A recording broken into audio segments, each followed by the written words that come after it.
I came here several times with my father when I was little, but stopped eating here as often after growing up. I hope the food here will be to your taste. Oh, don't worry. We haven't eaten at a hotel like this in a while. Paimon's getting excited already. In that case, I'll go order for us first. Please wait here a moment.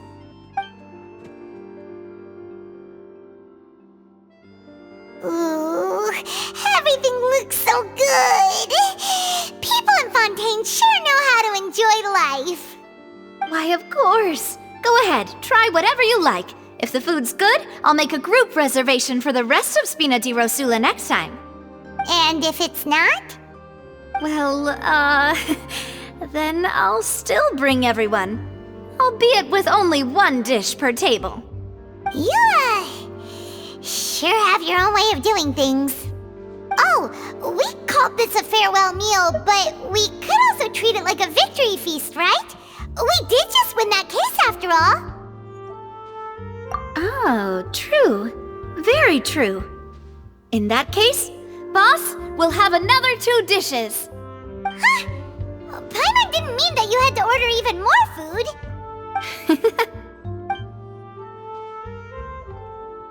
Speaking of cases, do you think that the mastermind behind the serial disappearances will get caught soon now that this has all happened? Well, we've certainly taken a big step forward, but I feel that's about it. We know that there's an organization that means to dissolve these young women, but we still don't know what they are really after. If it hadn't happened right in front of us, Paimon wouldn't have ever believed that a person could be dissolved like that. Right? Yet it was because this was such a preposterous notion that the investigation could never really move forward before. Ugh. If only that guy could have finished speaking! We were so close to hearing who was behind it. In such investigations, even the smallest step can seem like a yawning chasm if the trail of clues is cut off. To be honest, I don't have high hopes for any follow-up that the authorities might conduct. It's not that I don't have faith in their ability, it's just that a different perspective is required in some matters. It's easy to guard against and deceive a single narrow perspective. A shift in thinking is required at such times in order to produce a breakthrough, which is exactly why the Spina di Rosula exist. Those highfalutin folk are not all-knowing. That's why we exist, to seep into the cracks where filth falls through, where their watch fails them. That's the kind of problems we solve. Seems Paimon thought things were simpler than they actually are. It's all right. Well, this was supposed to be a farewell meal, so I doubt you have further interest in this business, right? Let's talk about something else. Like, what are your future plans?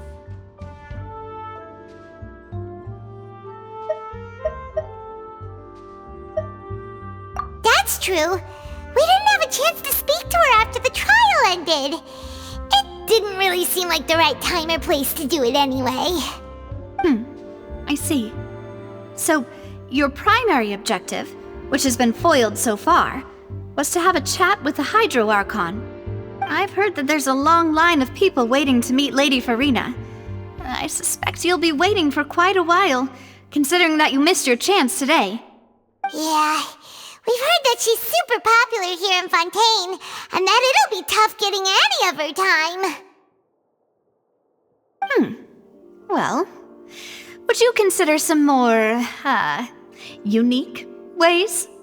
Perhaps even methods of, let's say, questionable legality? Guess that's Spina di Rosula's boss for you. Chock full of sketchy ideas. Well, what did you have in mind? Well, one way would be to infiltrate a performance troupe at the Opera House, only to abandon your act at the play's climax and ask to speak to her after the performance.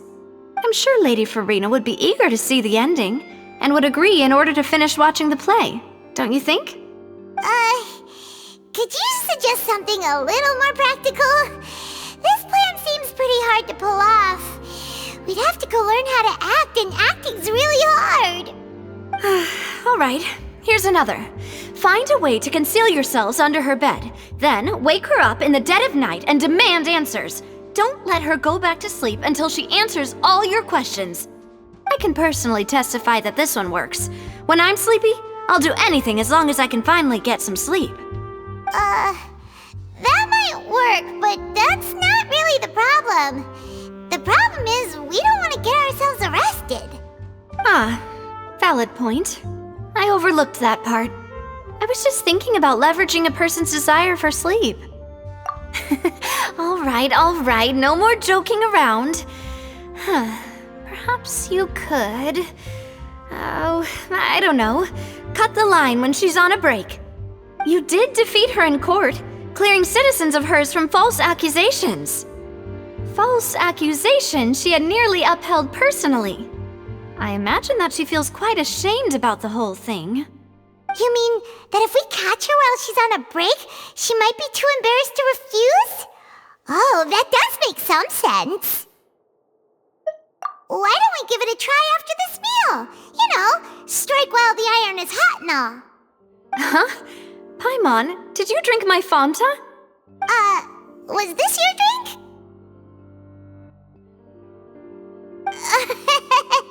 Sorry about that. Paimon wasn't really paying attention and the cup was right next to Paimon. Would you like to order another? No, it's fine. We're just about done here. Alright. Honestly, Paimon wouldn't recommend Fonta anyway. It tastes kind of salty and icky. Is that so? Huh. Well, in that case, we'll have to blacklist the Fonta here then. If we're all finished eating, then I'll go pay. Yeah, we're stuffed. Thanks for the treat, Navia.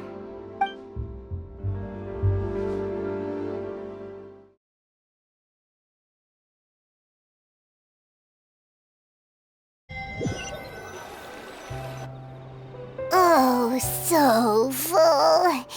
Paimon can barely float anymore.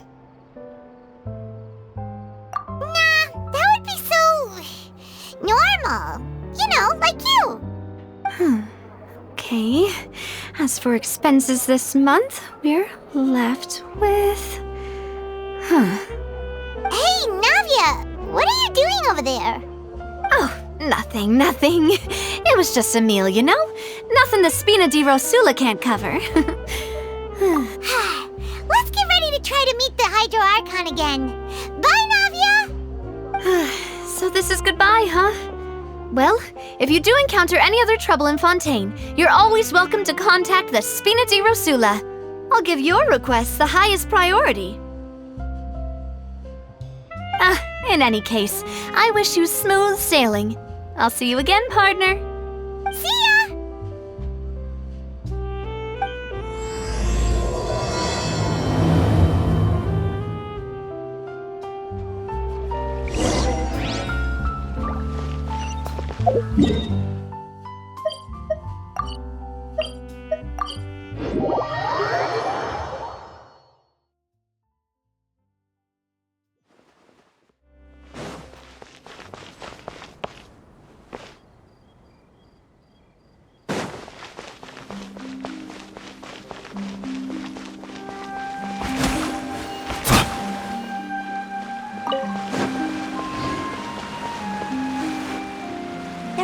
People around anymore. Looks like that boat we took to Araneas might have been the last one. Vacher. Looks Looks like we're back here again. Huh? Traveler? Are you hearing voices again? Ugh. That's kinda spooky. Are you sure we don't want to come back in the morning? Vache? Vache! Hey, why are you still walking towards it? There might be something nasty in the water. Huh? Hang on. Paimon can kinda hear a voice. It's calling for Vache, right? Hey, Traveler! Stop walking! Come on, wake up!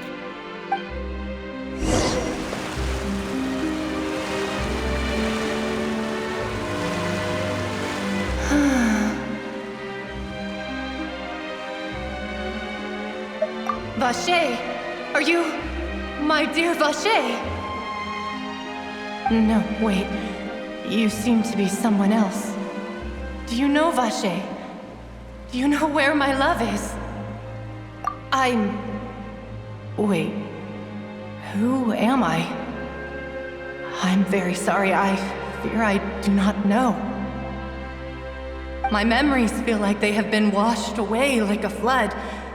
So many fragments dissolved amidst the tide, never to be recovered. How much have I lost? How many things that I once held dear while on land have I since forgotten? Yes, that is what I was once. But now, I am but the consciousness of one who has lost their form. I do not know how I came to be like this either. I only vaguely remember being covered in light blue water, and then all grew... I also remember going to many places. I loved adventure, loved exploring places of peril.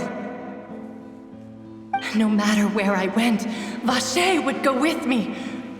I knew how dearly he loved me, and I also loved him equally as much. But now, we can no longer go back.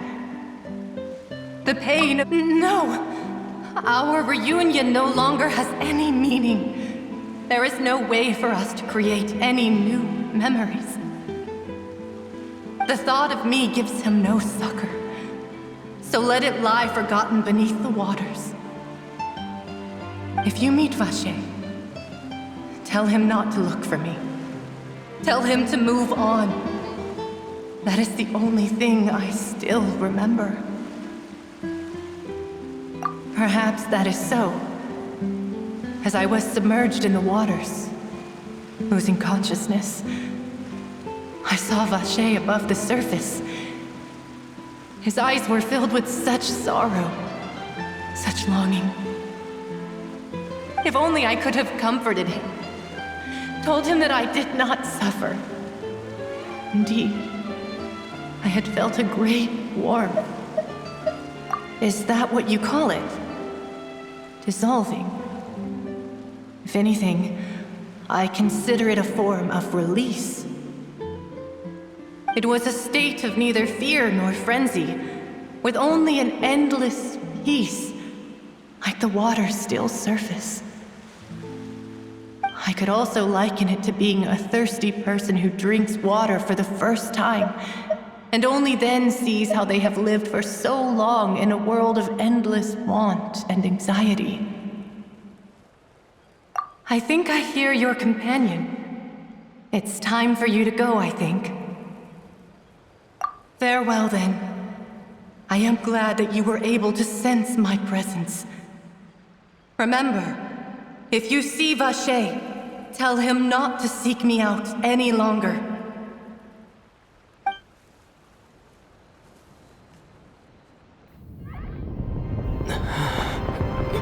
Wake up!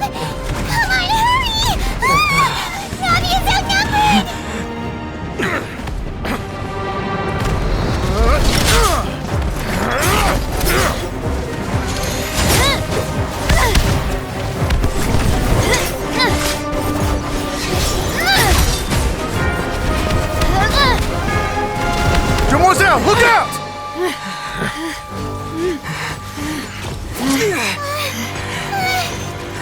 God, it's a whole army of Gardamex.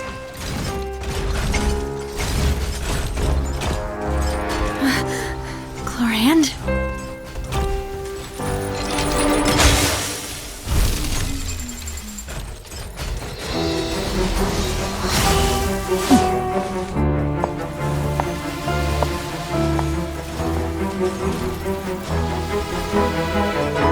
Quick, now's our chance!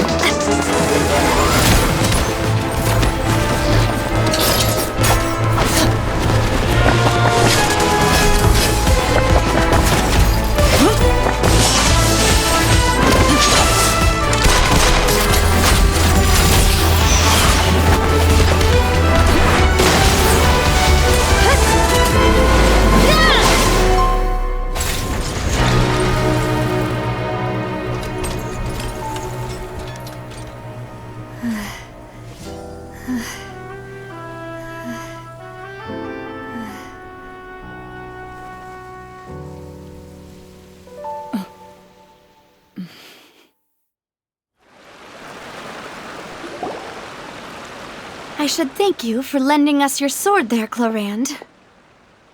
But before I do so, could you explain how you managed to show up here? I followed you. It seemed to me that danger has followed you more closely as of late. I believe that following someone without their knowledge is actually called stalking, is it not? Mr. Callus's last wish was for me to ensure your safety, and I will not betray his trust. He would do the same, were he alive today. Do not speak of my father! Sorry, demoiselle. I was not strong enough. Thank you for your aid, Miss Clorand, but do keep an eye out for your manner of speech. I believe we all wish to avoid unnecessary emotional harm. Sorry, I did not consider your feelings. Whatever. What else do you know? How did you come to the conclusion that I'd be in grave danger? I doubt I know much more than you, but I believe that the mastermind behind the serial disappearances is very powerful. Your performance tonight will almost certainly attract their attention. I'm sure they've known about me. To be honest, I'm shocked it's taken them this long to act against me. And what about these Gardamex? I thought only those associated with the Maison Gardiennage could control them. None of these mecha have serial numbers. I was sure to check a moment ago. They are not the ones used by the authorities to enforce the law. I can only conclude that some powerful or wealthy party must have obtained them via illegal means, deploying them as a private force of sorts. What? Your point being that they're out of Spina di Rosula's league, then? Yes. Be careful, and do not act rashly. I will continue investigating no matter what. We will bring the truth to light. That's my father's true last wish.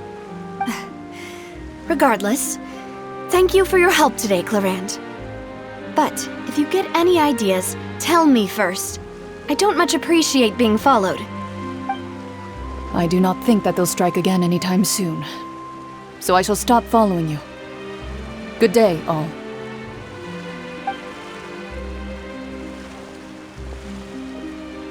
Right.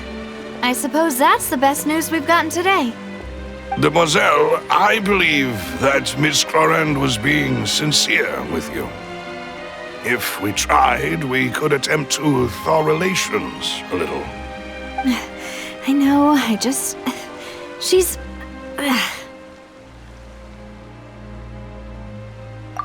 thank goodness! Paimon thought we were done for! Those Gardamex came out of nowhere while you were unconscious, and Nadia and her gang saved us!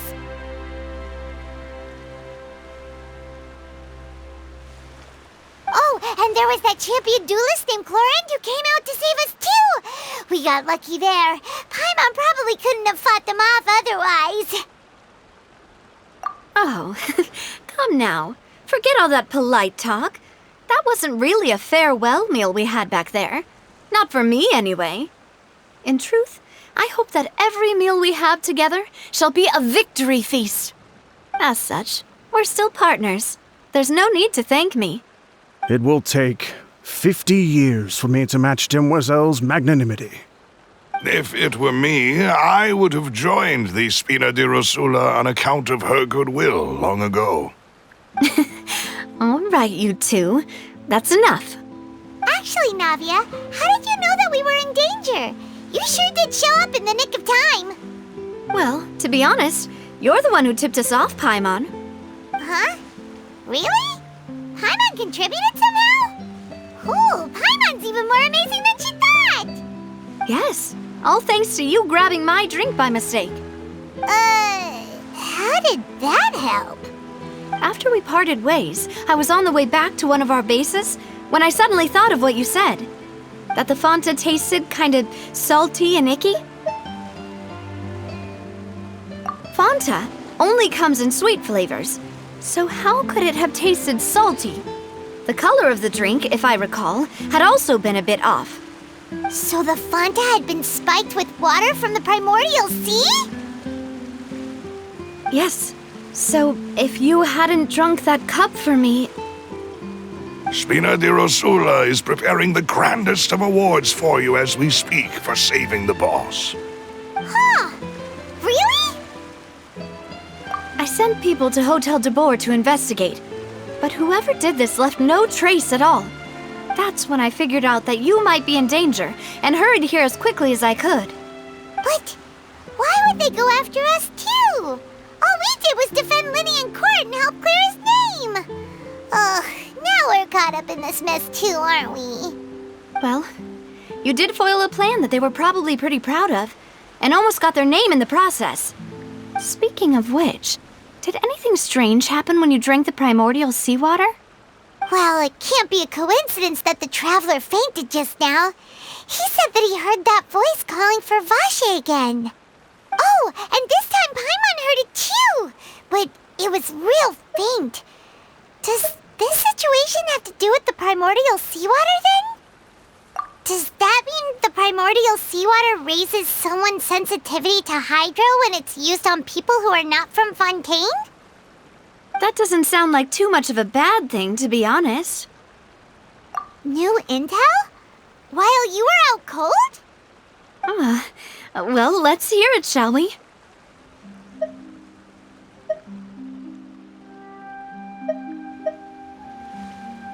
Oh, that is important. Vache. That name doesn't ring a bell. I suppose he hasn't stepped forward as a witness in court lately. Since he saw that young woman dissolve, he was at least at the crime scene. But he never gave testimony or any information regarding people dissolving in the primordial seawater. Yes, thank you. This is very important information indeed. We will continue to investigate.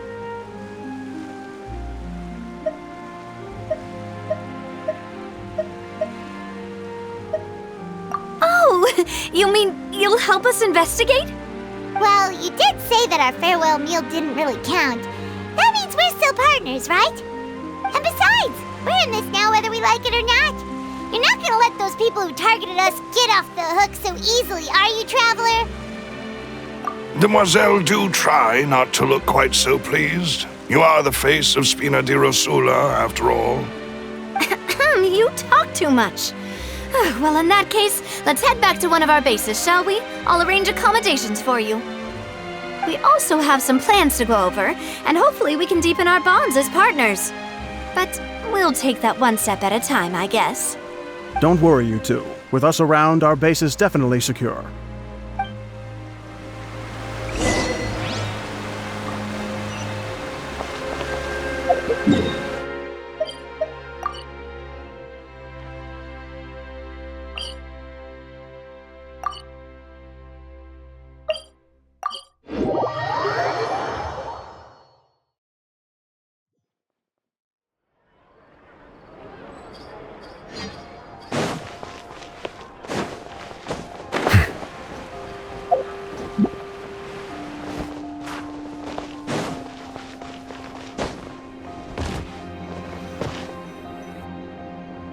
It's right up ahead, but let's make sure we weren't followed first. I've been keeping watch, Demoiselle. I haven't spotted anyone suspicious thus far. Very good. But let's not let our guard down for now. I shall find rooms for our respected guests. Thank you, Malus. Now, let's continue, traveler.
This is your base?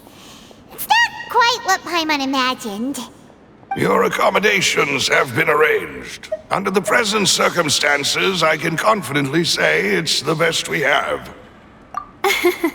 Well, our funds have been a little tight lately. After all, we don't allow illegal or unethical profiteering. In fact, our funds often come from citizenry who support us. Seems like it's tough times for everyone. But if you have the support of the people, that does sound like it's worth it. To be honest, our financial situation was a lot better back when my father was in charge a few years ago. I'm afraid I'm not quite his equal. Your father... he was the previous boss of Spina di Rosula, right? How did he...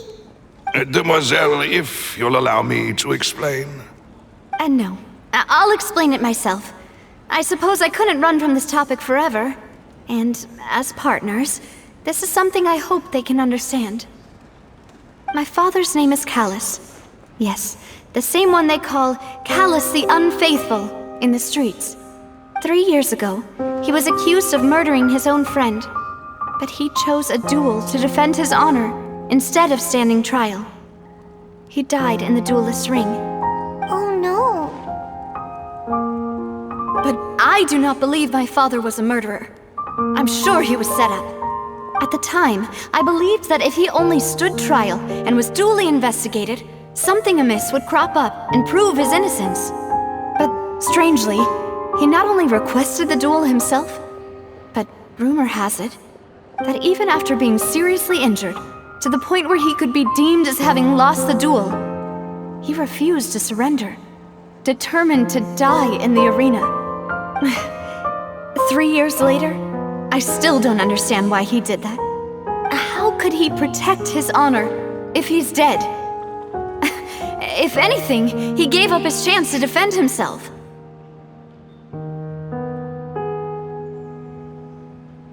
The closest piece of info I have is that my father had been investigating the serial disappearances case at the time of his death. Ah, so that's why you're so determined to get to the bottom of that case. That's right.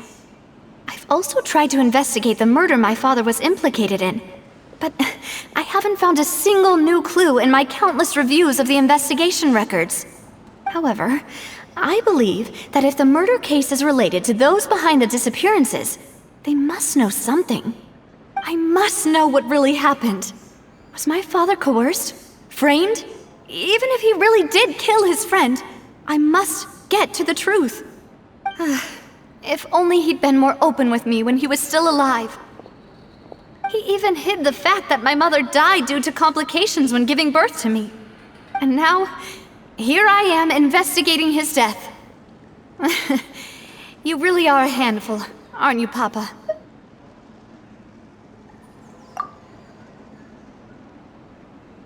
Demoiselle, please, if there is anything I can do, anything at all. I also will never believe that Master Callus murdered anyone. There are none whom I respect more than the two of you, demoiselle. Master Callus did so much good in life, yet all it took was one murder case for him to be dubbed Callus the Unfaithful. Even our supporters decreased greatly due to that incident, hence our strained finances at present. Wait, if Callus was such a good man, wouldn't people at least be a little suspicious when he was accused? No. Perhaps people just revel in that kind of drama.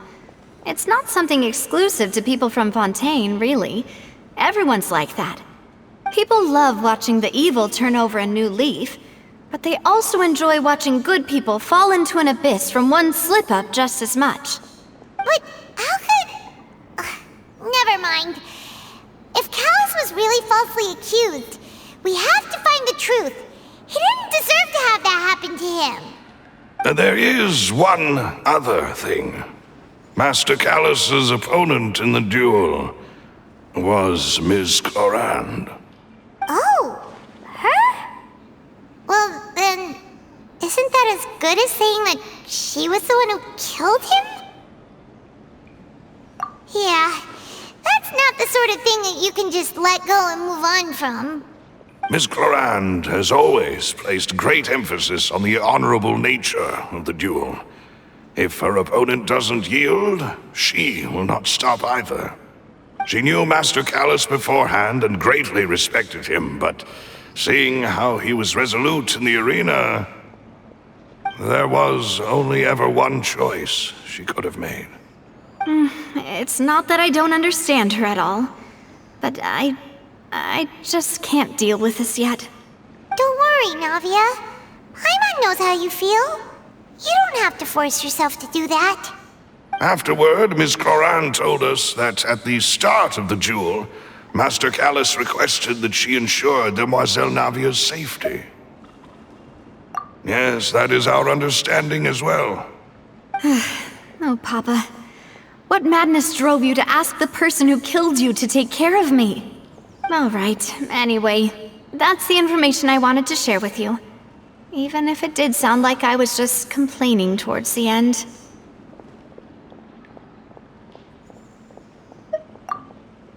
Thanks. You two should go and rest. This was quite a day after all.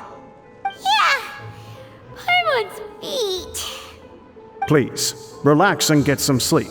We will ensure you rest soundly.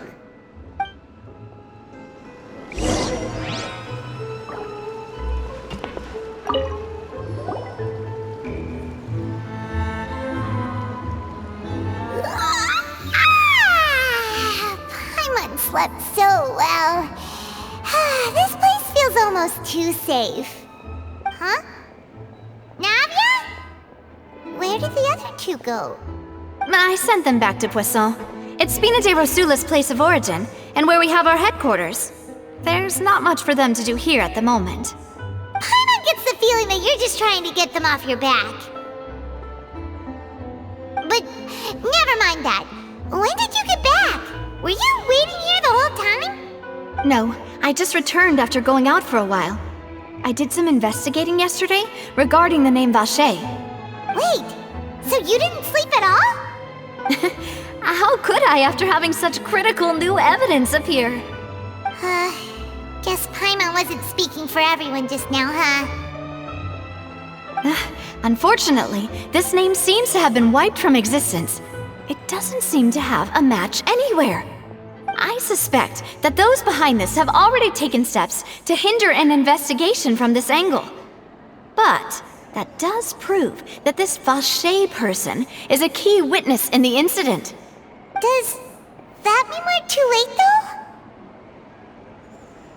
though? No. There is one ray of hope. One place in Fontaine that they would find almost impossible to threaten, no matter how much they wanted to. And that is the archives kept by Chief Justice Neuvillette, a place where detailed files on all the cases in recent years are kept. If the Oceanette you met is one of the young women who went missing recently, we should be able to find some related information there. So Neuvillette maintains an archive of case files? Whew, guess that's the hard-working Chief Justice for you. In that case, let's go talk to him, shall we? Aren't you coming along, Navia? Did you get tired? No, it's nothing. Let's go see the Honorable Chief Justice.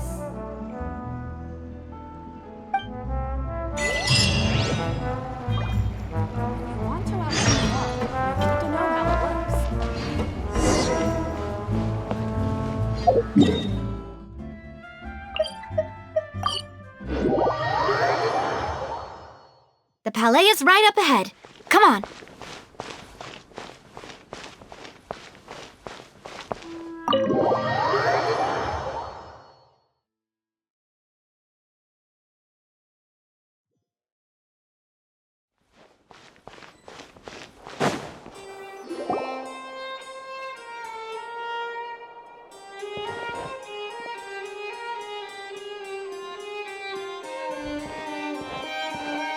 Halt! Please state your business here. The Chief Justice is presently occupied with official matters.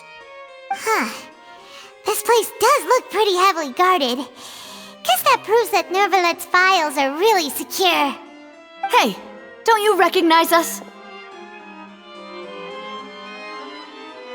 Huh? Who are you?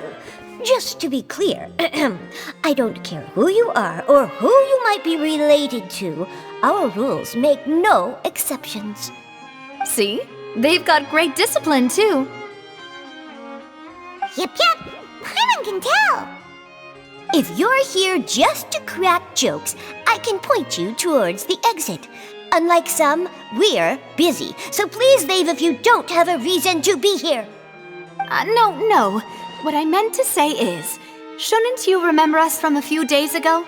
We were at the trial of the great magician Linny. Oh, yes, I remember. I read about it in the Steambird. You must be Linny's attorneys. It's all coming back to me now. We're here today to report and archive some information on a follow-up case. Is that even a thing? Of course. Don't worry. We're here on official business. You can trust us. All right then, I'll let you through. The Chief Justice is just inside. Thanks so much.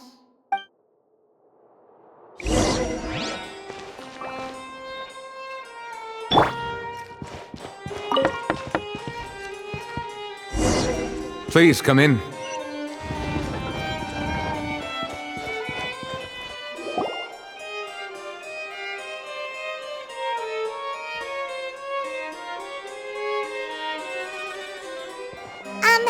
Sorry to barge in, Monsieur Nervalet. We only lied to get in because we didn't know any other way. It's all right. Please let me know how I may be of assistance to you. So you're not mad at us? We're looking for a man called Vacher. He may have been an eyewitness in the serial disappearances case. If we can find him, we may be able to unearth some key information on the case. Ah, I see. In that case, please wait here a moment while I browse through the files.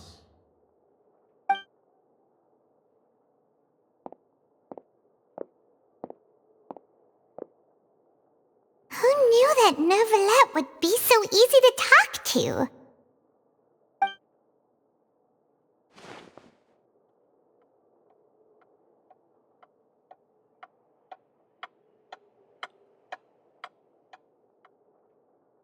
Unfortunately, I'm quite certain that no one by the name of Vacher has been involved in any case, criminal or civil, in the past several years. There are no records of him either in the files or in my memory. Traveler, what if it was really just a dream? Is that so? All right then. Thank you so much, Monsieur Neuvillette. We'll take our leave now. Ahem.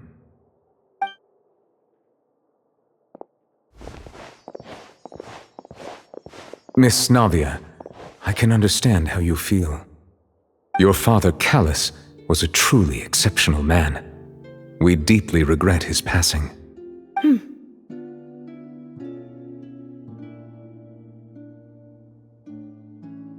And what are you trying to say, Monsieur Neuvillette? Are you trying to console me? Extend your sympathy? Or just express some tendril of regret? No. You are not trying to do any of that. I can hear it in your voice. There's no emotion behind your words. You only said those things because you felt like you should. It's just like last time. After my father took his place in the duelist ring, I pushed through the guards to talk to you as a last resort. You even told me then that you thought there was something fishy with the case, yet you still allowed the duel to go ahead. In your eyes, the value of a human life is nothing compared to those cold laws you hold so dear. If you truly regret my father's death, then why didn't you call a stop to the duel? Why didn't you give me the power to stop him from throwing his life away? Why did you just let him die, despised and hated by all? Everything was hanging on a thread at that moment. Just the tiniest effort could have changed everything. There are still so many things I never got to tell him. So many questions he still owes me answers to. If you really have no heart, then just look me in the eyes. I, Navia, will show you the true meaning of regret. I'm sorry, Miss Navia. You and my father are truly alike. You keep all kinds of things in your heart and never say a word to anyone. It's not so much that you can't feel, but that you would never express anything. Oh well. In any case, everyone already knows full well the apathy of the Chief Justice. My apologies for taking my emotions out on you, Monsieur Chief Justice. Let's go, Traveler and Paimon.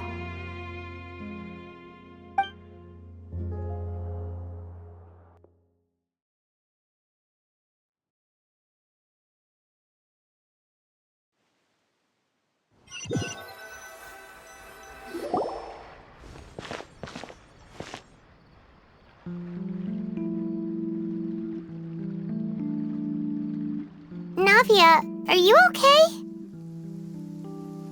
I'm fine. Rain. It's raining. You're right. Wasn't it still sunny when we went into the building? And there shouldn't be any active trials today. How strange. Now that I think of it, on the day my father was convicted of murder, it was also raining. What is it? Did you think of something? Yeah, he was outside. It was uncovered and the rain could fall there. Why? Do you think the rain could have affected the crime scene? That thought has occurred to us before. We've even expanded the search area to try to account for that, but didn't find anything of value. Oh? Wait. You don't mean... So you're saying that the true murderer could have been turned into water and then got washed away with the rain? Yeah, and if that's what had happened, then no one would have believed your dad, even if he explained what he saw to the authorities. I really think I found a true genius for a partner. You're completely right. How did I not connect the dots earlier? All right, let's go to Poisson. With this new lead in mind, we'll get to the bottom of my father's case for sure. Yeah, we're gonna make progress for sure this time. Do you want to go with me now? Or do you want to head over by yourself later?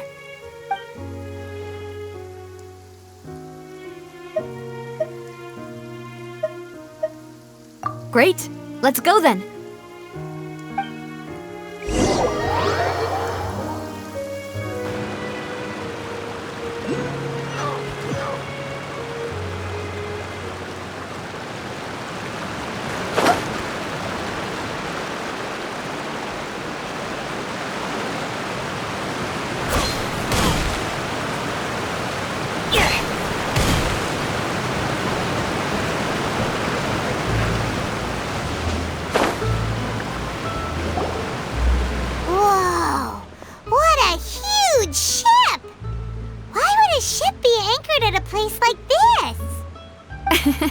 There's no need to be so surprised.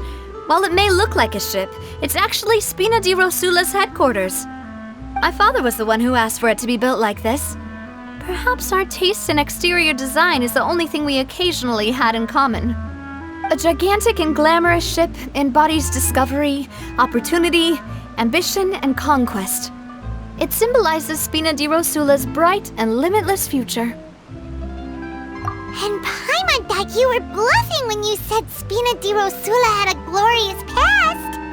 Paimon was confused why a group with such a history would live in the sewers.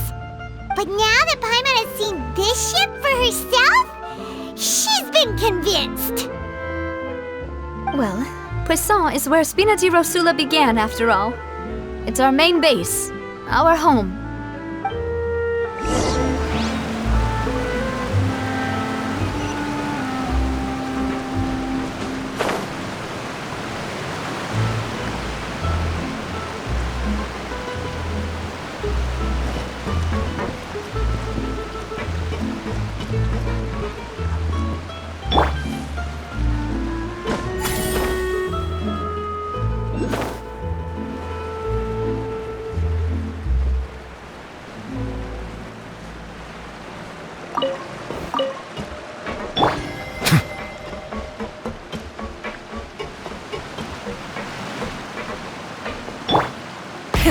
Rev the engines!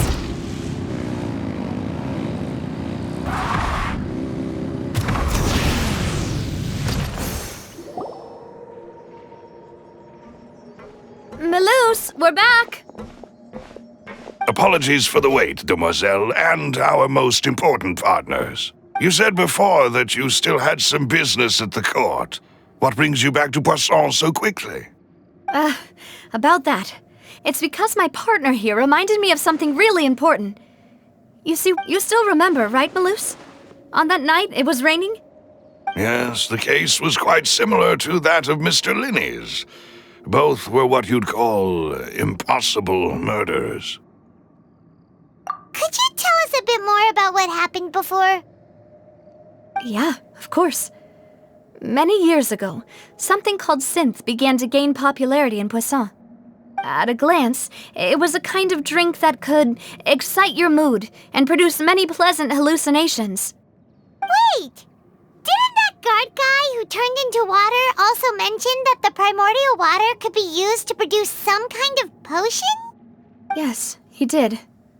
Considering what we know now, it's almost certain that synth is created using water from the primordial sea. If you drink synth for an extended amount of time, you'll suffer many side effects, such as losing the ability to focus or control your emotions. And if you were to stop drinking it completely, you'll experience flashes of paranoia and anxiety while lacking energy to do anything. It's an extremely dangerous substance. As he oversaw Poisson, my father was compelled to put a stop to synth abuse and called for a complete ban of it. Boss's uncompromising attitude incurred the synth vendor's wrath, but no matter how much they threatened or bribed him, he refused to yield. Not only that, Boss became determined to find the mastermind behind the synth operation and put an end to the problem once and for all. Yes, but the enemy was very cunning. So he could never get anything out of the dealers, all of whom only sold the stuff and weren't privy to the rest of the operation. Recognizing that, my father decided to contact the dealers in secret and cultivate personal relationships with them. Finally, he was able to convince someone to become his informant. The man's name was Jacques. He felt greatly ashamed about his work after seeing many families destroyed by synth abuse. That night, my father hosted a banquet at his countryside estate. He planned to meet up and exchange information with Jacques over some food. But then, we heard 2 gunshots from the courtyard. We raced to the scene and found my father, still holding a gun, and Jacques, who was already dead on the ground. Huh? How did that happen? Aren't they on the same side? Sounds just like Lenny's case, doesn't it? In both cases, the culprit seemed obvious, but neither appeared to have any motive at all. Looking back on it, though, I now believe the most important clue was something we all overlooked at the time. There were pieces of clothing left at the scene. Precisely. It's all thanks to you that I made the connection now. Back then, we all just thought they were some costumes that Jacques used to disguise himself at the banquet. But, considering it now, it's almost certain that they belong to a third person at the scene. With one extra person, we'll also need to reconsider why the 2 shots were fired. You're right. We still don't know what happened. But my intuition tells me that we're on the right track to figuring it all out. I'm finally headed towards the truth. Jacques was an empathetic man who was infinitely remorseful for his past actions. It's unlikely that he turned on Boss with 0 warning. I think this third person is probably the key to the full truth. On that note, however, even though this will not please you, demoiselle, as your and your father's butler, I must still offer a word of warning.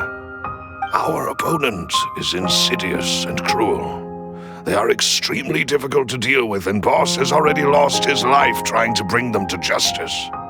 Even though Spina de Rosula has lost most of its former glory, Poisson has welcomed a new time of peace, and we have been allowed to live out our lives. There is no need to follow your father's path. It would be both wise and in line with Boss's wishes to step back and give up on the case. If that's indeed what he wished for, then he should have told me that himself. Was I not the closest person to him? And yet, I was the one most kept in the dark. What was the point of him dying without sharing any of the secrets he knew? Did he manage to protect anything in the end? Synth is still here. Callus the Unfaithful is still his epithet. And Spina di Rosula is barely getting by. Nothing has changed. Did he think I'd just accept his meaningless death and live out my life just as meaninglessly? I've never accepted that. Ever. Not since that day, and certainly not now. I want to find out the real answer for everyone's sake. For the missing girls, for the victims, and for myself. Navia. This is indeed the best moment to act. Your partner appears to be quite reliable, and more importantly, demoiselle, I think you're also ready to take this on. So you do know something else, Malouse? Yes, I do. In fact, even before that banquet, Boss already knew of the connection between Synth and the serial disappearances case. But what drove all the tensions to the boiling point was the revelation that you, demoiselle, had been selected as the next target to disappear. What? Boss also didn't tell you that he had been diagnosed with a rare illness. The doctors told him that he had no more than 5 years left to live, and the serial disappearances case caused him great anxiety. 5 years was nowhere near enough time to resolve this long-standing conflict, but once he passed away, all the danger would pass on to you. Knowing all of this, he decided to use one final intimidation tactic before his death. He claimed to have already gotten his hands on some key incriminating evidence for the other side, and even told some members of Spina di Rosula about the details. But as long as you remained safe, he would not share the evidence with the public. If something were to happen to you, then he and all those he told would immediately expose all they knew about Synth and the disappeared victims. Right, so nobody would be able to get off scot-free. As we've seen, Boss's tactic has worked. Even though Boss has been gone for a long time, the other side has not tried to take Demoiselle's life. No, I don't believe it. He never appeared to look sick to me. No father wants their daughter to see them weak and haggard, especially someone as proud as Boss. To him, dying in a duel and suffering lasting dishonor as the unfaithful was still far preferable than losing face in front of his daughter. So he chose to die in silence, so that he could protect me. I'm afraid you're not understanding this correctly, demoiselle. What Boss wanted to hand to you was not a parasol, but a sword. If Boss's spirit could hear you telling me that you want to find the answer for the sake of everyone involved, I'm sure he'd be extremely proud. That fool. Couldn't he have just given it to me straight? No. He might have set up everything precisely because he never thought I'd be able to understand him. Is that the amount of confidence he had in me? And what if I was never able to make it to where I am now?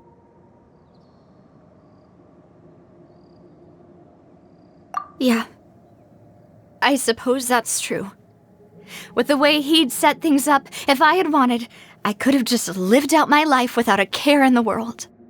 But thankfully, he rarely talked to me about complex matters, and thus understood little of me as a person. In this case, he really didn't need to give me an easy way out. Malus, what was the key evidence that he shared with you? It's the location where synth is produced. Essentially, it's the enemy's headquarters. When he was threatening the enemy, Boss didn't share the specifics of the incriminating evidence he found. But if you want to use it against the enemy, you'll still have to take several things into consideration. Why? If we know where the place is, can't we just go storming in? You mustn't forget that we're fighting against a mysterious and dangerous organization that's been in operation for decades. There's no telling what might be lying in wait at their headquarters. We also have no idea what kind of evidence we may be able to find inside, nor what people we may be able to capture. But a single visit to their headquarters would be tantamount to a formal declaration of war. The worst case would be that we leave empty-handed, but also open ourselves up to full retaliation. Then, in that case, why not work with the Fontain authorities?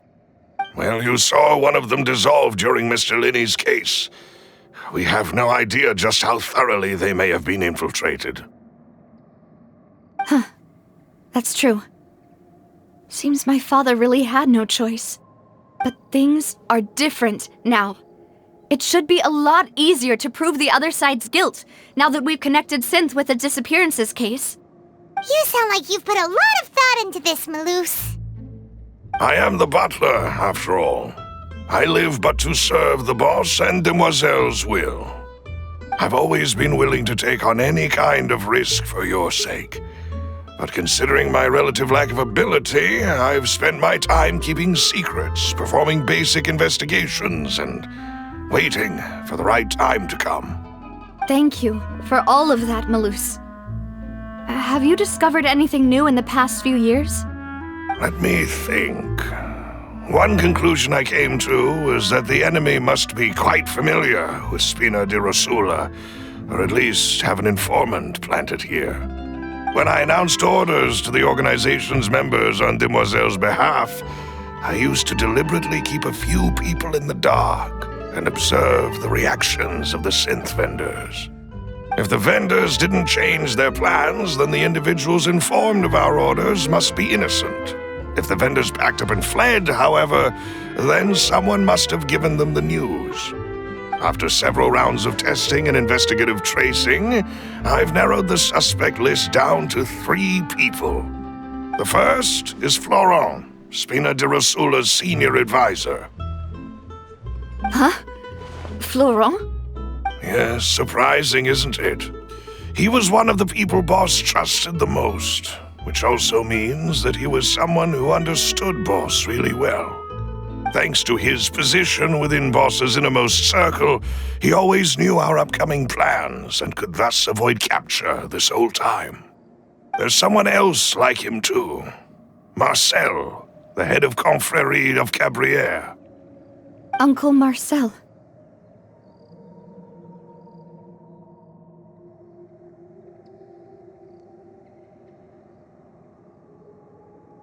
It's a guild in Poisson. Boss helped it to grow to its current size and prominence. In the beginning, they were only reselling some daily goods, but now they're one of the richest guilds around with a lot of business connections in the city. So, they're like a sister organization of Spina di Rosula? Yes, you can say that. When we were fighting against the synth dealers, they provided us with plenty of support. It's a bit difficult to imagine someone using their own money to hunt down themselves. The final suspect is Thierry, the man responsible for coordinating information between Spina di Rosula and the guards. Although the guards mostly leave us to our own devices, there are still many activities we have to report to the local authorities. Since Thierry is always in the know about our current activities, he could theoretically always plan one step ahead. I see. These are all people who I communicate with quite regularly. To think that the enemy we've been fighting against has been right next to me all along, among those I trust the most. It's almost too hard to believe. If you want to investigate them, please take every precaution to not alert the quarry. Judging from our experience, the enemy is extremely cautious. Of course. And thank you, Malus. You've provided us with a lot of great information. You're too kind, my lady. I'm just doing my duty. And before I forget, proving Boss's innocence would also mean clearing him of blame in Jacques' death. After that incident, Jacques' wife and daughter were taken into the Spina's care. They still live in Poisson today. If it might help, you could also pay them a visit. I can make the necessary arrangements. Aw, thank you so much, Malus. You really are the best. A new case awaits, my dear partner.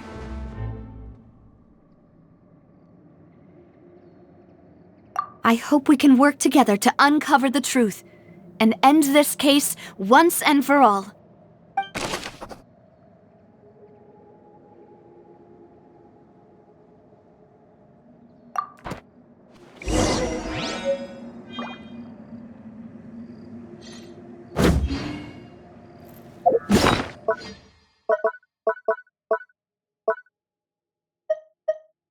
Who would have imagined that people could really turn... Here we go!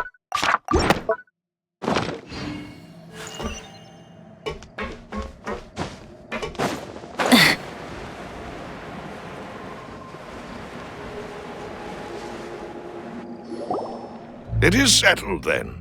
Please excuse me, and enjoy your conversation at your leisure. Thank you for arranging everything for us, Malus. Excuse me, miss.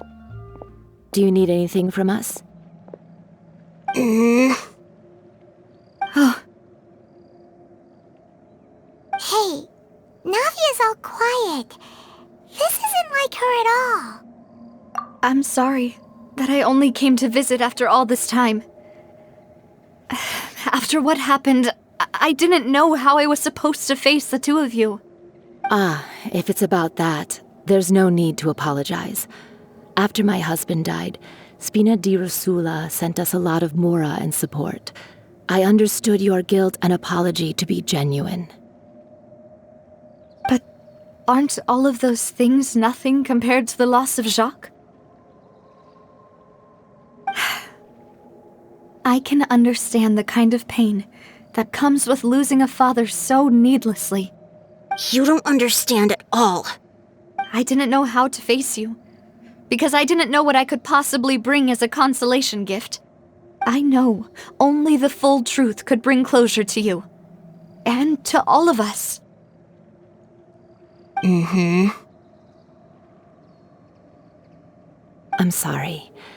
I appreciate the sentiment, but you don't have to carry all that guilt. On the matter regarding my husband, my daughter and I have more or less found our answer already. Would you mind sharing it with me? I really can't believe that my father could ever bring himself to shoot Jacques. I always knew that my husband's money was earned through others' suffering. He told me countless times that if he could turn back the clock, he would never go into the synth business again. He had many regrets, and felt that he took the idea of providing for his family too literally. For the longest time, he thought Mora was everything. So when Mr. Callis came to him with a proposal, he accepted it almost immediately. He tried to be as careful as he could, but even so, he was still found out by the higher-ups. They found out about his betrayal? Papa didn't say that exactly, but Papa did tell me that I should never be ungrateful. Before he left that day, he told me that he had no choice. It was only later that I realized it was his final farewell to the two of us. I don't know that for sure, but you could say that's the conclusion I eventually came to. Which is why I'm the one who should feel guilty. Callis had always taken great care of us, both when he was still alive and after he passed away. Even if he fired the shot that killed my husband, it was likely in self-defense. It is impossible for me to hate him for what he had done. But Mama, why is Papa still the bad guy if he did the right thing?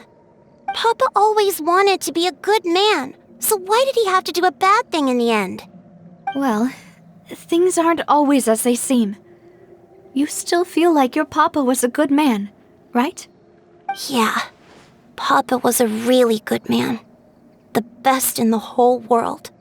Then you should hold on to that. If a good man had to do a bad thing, then he must have had his reasons. Regardless of whether he left you a parasol or a sword. He must have done so to give you a better life. Oh. Thank you for everything you've told me. I will definitely find the truth. The current state of things is not something I'm willing to just sit back and accept. Thank you. I'm very grateful to hear this from you. Even though your personality is quite different from your father's, your determination when you speak is really similar. You really think so? That's the first time anyone said that to me.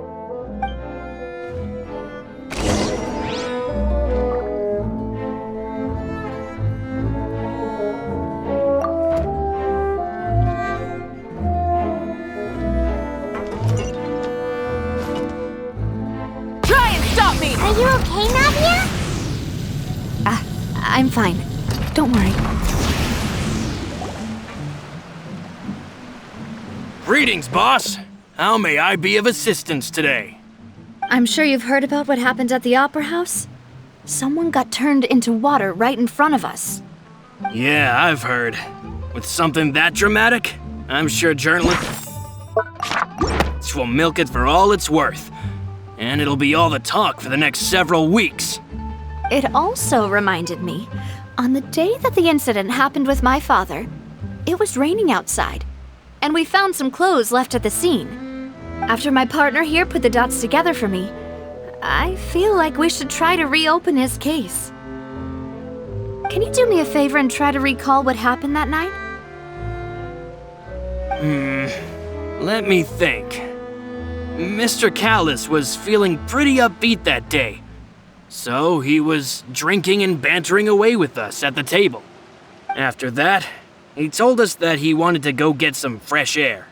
So we let him go without thinking much of it. Who knew that we would hear 2 gunshots ring out right after? My first reaction was that Mr. Callis's life was in danger. So I grabbed my holster and made a mad dash toward the scene. But when I got there, it was already too late. Mr. Callis was standing over a dead body with a gun in his hands. All we could do was look back and forth at each other, not knowing what to say. So you also remember 2 gunshots then? Indeed. The guard said that the first shot didn't hit anyone, while the second killed Jacques. But I've never really bought that explanation. Reason being, Mr. Callis had left his gun on the table. I even made sure to confirm that before running to the scene.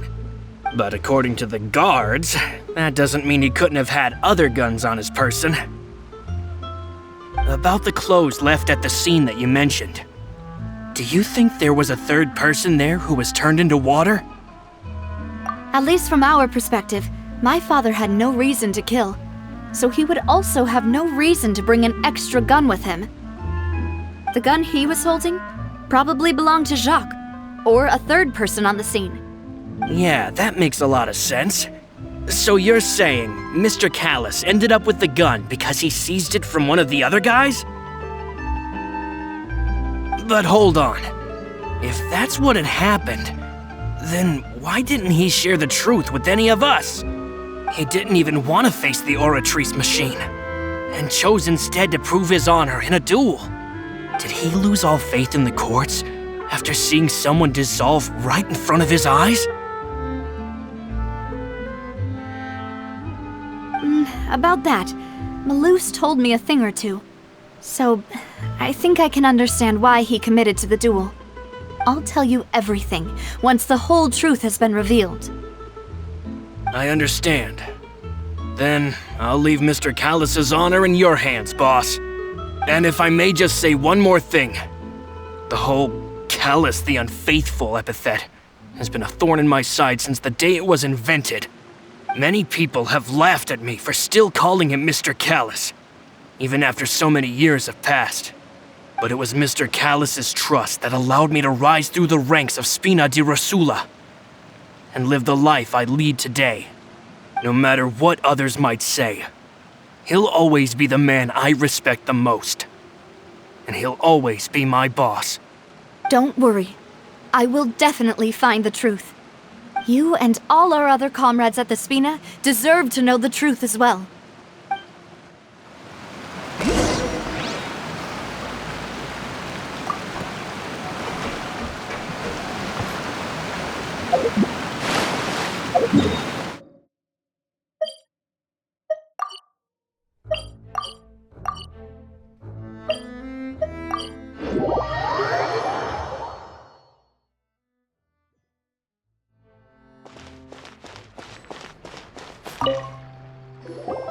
Hey, Thierry!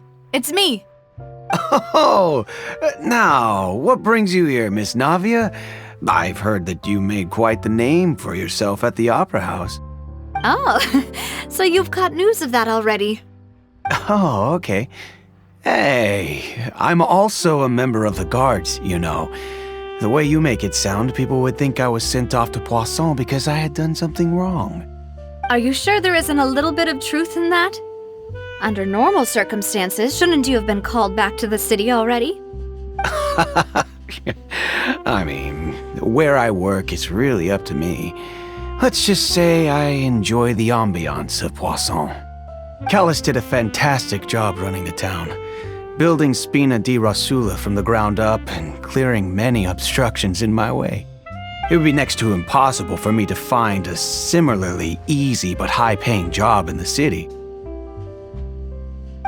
Anyway, enough chit-chat. Are these two friends of yours? You, here for some formal business? Yes. These two are my partners. What happened at the Opera House made us realize that Linny's case and my father's may be related. We're trying to reinvestigate the details of my father's old case. Ah, I get it.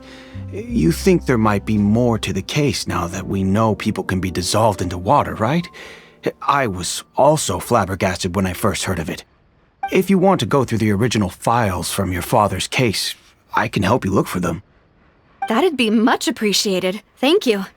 Actually, I have another question. Do you have the authority to dispatch Gardamex?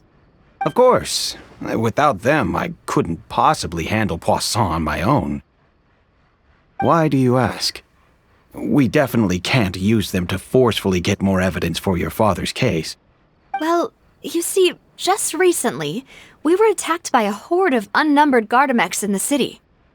So, if you hypothetically wanted to do something against me, all you would need to do is get rid of the mecha serial numbers and send them after me. Then you think too highly of my abilities. Dispatching mecha is very different from controlling them. If I had to make an analogy, when you order a dish, the chef will make it for you. You can ask the chef to cook, but not to massage your shoulders or carry your baggage. If you try to make unreasonable demands, the chef would just think you're out of your mind and ignore you completely. The same goes for me and my Gardamex. Removing a serial number is also not as easy as you might think. There are a lot of complex steps to it, and it's almost impossible to keep it a secret. So I can promise you, those mecha were definitely private units. They're certainly not cheap. So, whoever their owner is must be super rich, powerful, or both. Now that you mention it, though... Oh, then you're officially in the clear, Thierry. Oh, well, thank you for the vote of confidence, Navia. Jokes aside, I'd like to wish you all the best with your investigation. I'll be staying in the city for a little while, so just come find me if you need any support from the guards.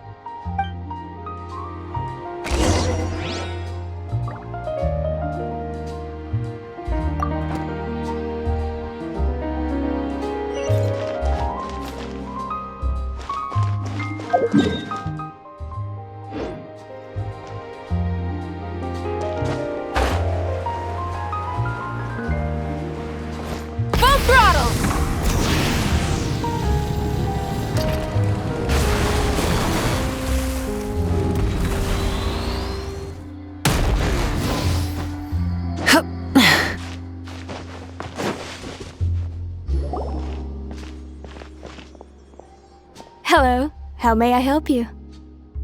I'm here to see Marcel. Could you please let him know? You can just say Navia's looking for him. Sure. I will let him know right away.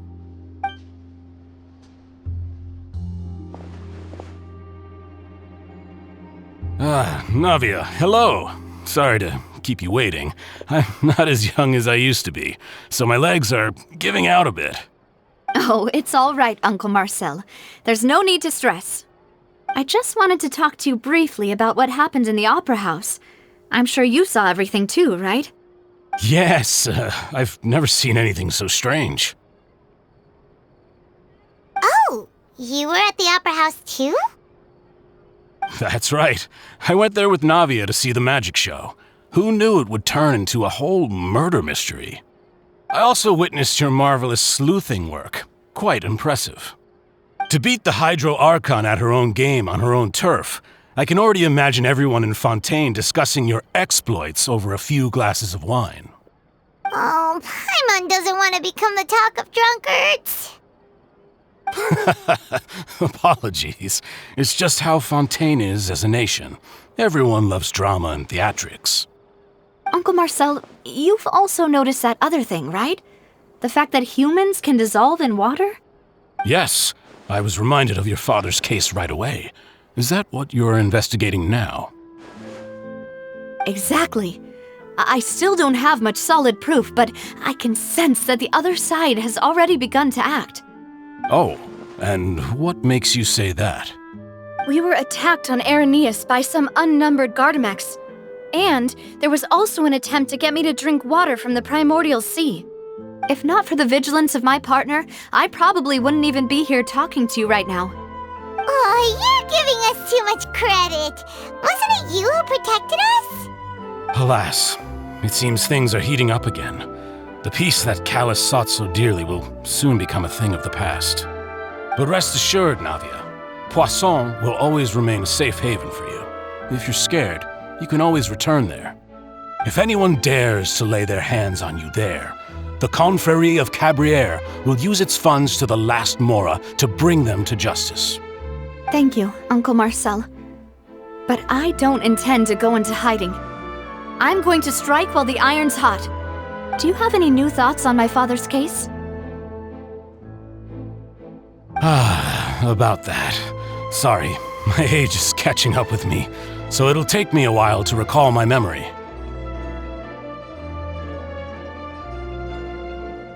The Confrérie was responsible for that banquet, so I was out and about the whole time making sure things were running smoothly. I didn't even have the time to drink with the guests. Then I heard the sound of a gunshot, and the rest was history. Oh, it's okay. No need to push yourself. We'll ask around some more, see if there are any valuable clues elsewhere. Sounds good. Just let me know if you ever need Mora. All my wealth comes from Callus's patronage and support. I'll spend however much it takes to clear his name.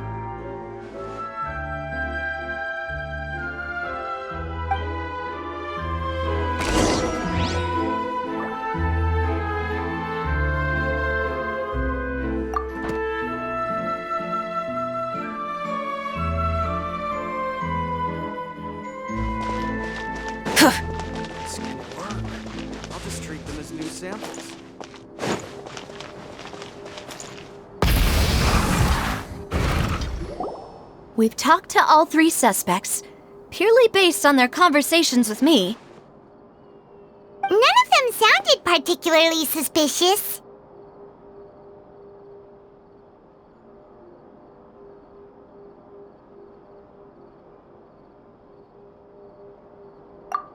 I suppose that's to be expected, though.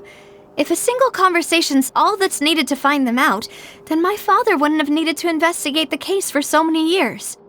Anyway, even though we didn't make a breakthrough, let's still compile what we were able to find. But where should we start?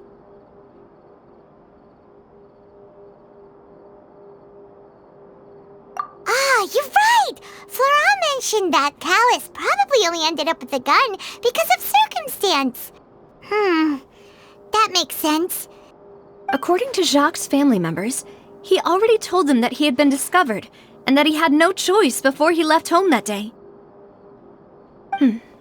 If I had to guess, he probably received an order from the synth boss to kill my father.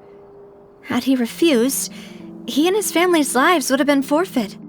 So, Jacques fired the first shot?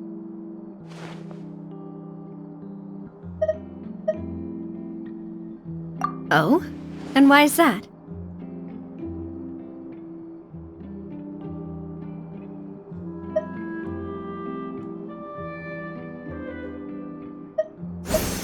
Ooh, that's a good point. Jacques probably already knew that he was just being used as a tool for murder. And once he had completed his mission, he'd be of no more use to his boss. So, what would make more sense from his perspective would be to turn his back on the... makes sense. But without evidence, that's still just a theory. Besides Jacques, the attack from the Gardamex has been bothering me quite a bit as well. It's obvious that our enemy has become more antsy after the secret of the primordial seawater was revealed. Do you think he knew, even then, that we'd follow this lead to the end? Given everything that's happened since, it's quite possible.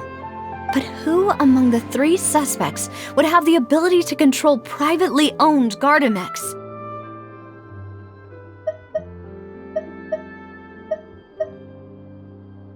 Uncle Marcel? My father did really trust him. And they worked together on a large number of projects. Maybe that's how he got to know Jacques. And with funds from the Confrérie, he could also afford a large number of Gardamex. It's still really hard for me to imagine, though. After all, Uncle Marcel has been around since I was just a child. Also, wouldn't this mean he has been spending a whole lot of Mora and energy to fight his own synth business? Florent? It is true that he was closest to my father, and thus had the best chance of learning about his dealings with Jacques. But as Spina di Rosula's advisor, his work mostly deals with personnel and security, so he shouldn't have much means when it comes to finances. So you're saying he's too broke to afford a mecha army? Exactly. He can't. And even if he could, I don't think he would be able to dispatch a whole group so quickly.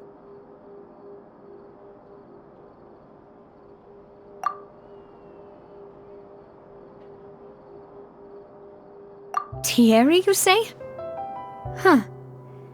It is possible that he's figured out a way to convert the Gardamex for personal use. But I didn't feel like he was lying when he was talking to us about the mecha. I also don't think he'd be able to keep that kind of tampering under wraps. Yeah, had he actually tampered with the mecha, we'd be able to prove it with a simple check of the guard's inventory. If the mecha were taken from the guards, it should be pretty easy to find out when and how that happened. Who could it be?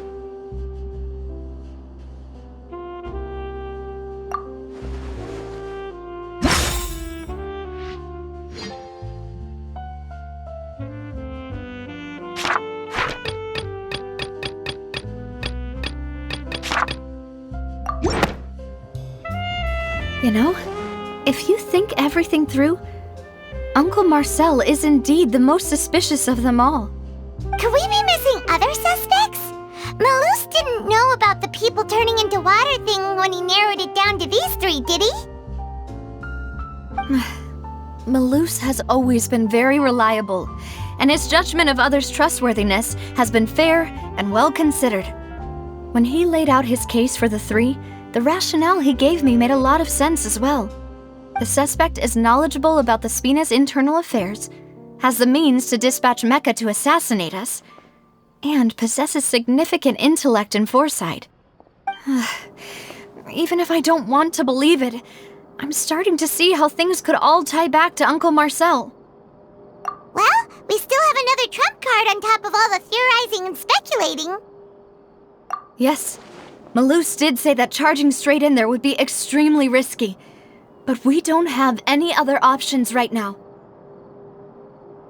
We need far more solid proof before we can hope to go charging in on our enemy. Navia, here you are. Oh, I've been looking for you. Huh? Aren't you the guy from the guards? Did something happen? Yeah. News came from Irenaeus just after you left. We've got another trial on our hands. Wasn't that place built specifically for holding trials? What's so newsworthy about this one? I know. But they said the person they're putting on trial is a Fatui harbinger called What? Is that someone you know? Yeah, we know him. Maybe even a little too well. Well, he's been accused of being the true culprit behind the serial disappearances case. It's absurd, don't you think? Wait, how? None of our investigations have had anything to do with him. That's what I thought was strange about it, so I came to tell you the news right away. If the charge against him stands, then it'll be next to impossible to get the guards to support any of our planned investigations. Right, because they'll think they've already found the culprit.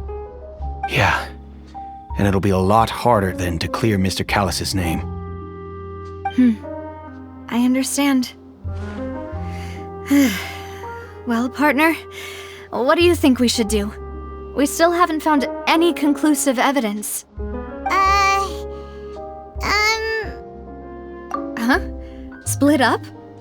What do you mean?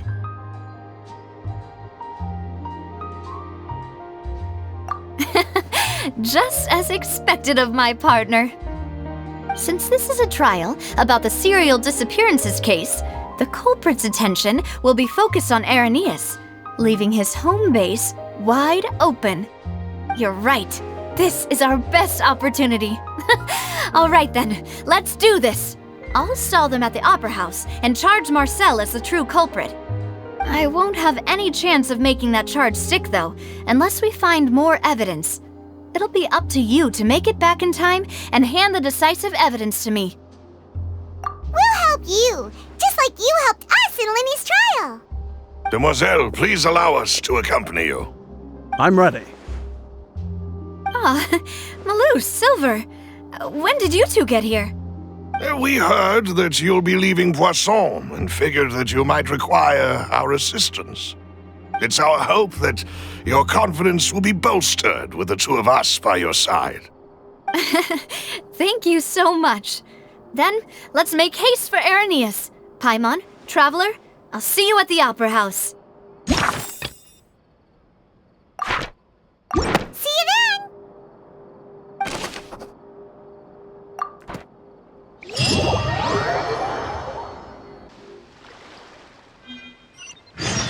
Now that Navia has set out for Irenaeus, We should also get going. The location has already been marked on the map, so let's head over.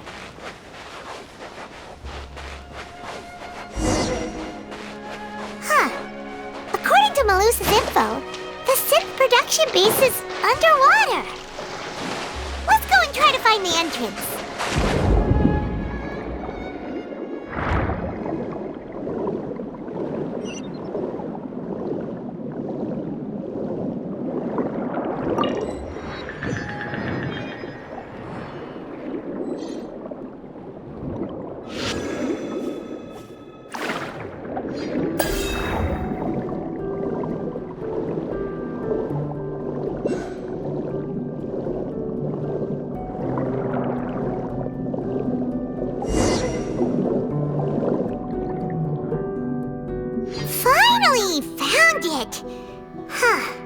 So this is the entrance that leads to the synth production base.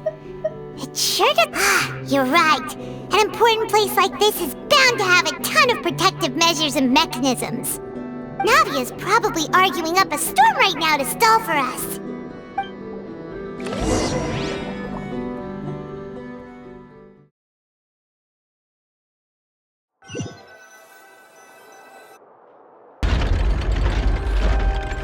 It would appear that I must repeat my question again, Mr. Tartaglia. Do you accept the charge that you are the true culprit behind the serial disappearances case? To be perfectly honest, I don't understand your country's complicated court system, or the reason why I'm being charged with something I've never even heard of. However, I did hear that people who have been charged can choose to participate in a duel to clear their name. Is that right? In which case, as long as I accept the charge, I can have an all-out fight with that champion duelist Clorend, right? I've got to admit, that's one of the most enticing offers I've ever received. When I privately sparred with her last time, she was obviously holding back. Real disappointing. Hey! Don't you understand? You're currently the prime suspect for a major case. This isn't the place for you to be looking for fights. Oh? Sounds like the Hydro Archon wants to lecture me on the ways of the Opera House. Then why don't you duel me too? I'm the kind of student that learns best in the heat of battle. No. That's not what I meant. Alas, it would appear that communication with the defendant is going poorly, and we have made very little progress. In that case, let me explain everything from the very beginning again. The goal of this trial is to determine the culprit behind the serial disappearances case. That case had nothing to do with him! You've got the wrong man! Huh? What's going on? Why is she interjecting again? I told you it couldn't be one of the Fatui Harbingers. Miss Navia, this is the second time you've interrupted the court proceedings. I only tolerated your behavior last time because you were able to provide the court with a key eyewitness. But that was an exception rather than standard court protocol. I can very well charge you with contempt of court for your interjections. Oh, please. Did you ever think I had any respect for this place's pointless theatrics? We can put that discussion aside for now. I'm not here to argue with you.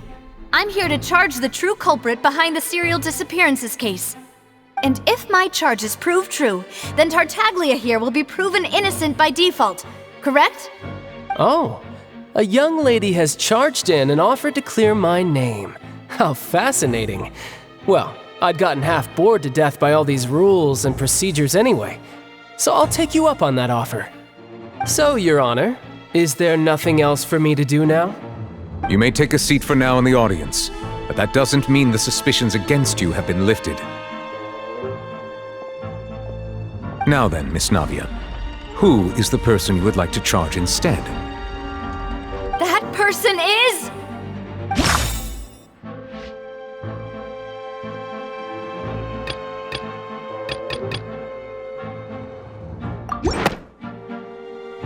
Marcel, the head of Confrérie of Cabrières! Huh? What confrérie? Never heard of them in my life. I've heard of them, but weren't they Spina di Rosula's sister organization?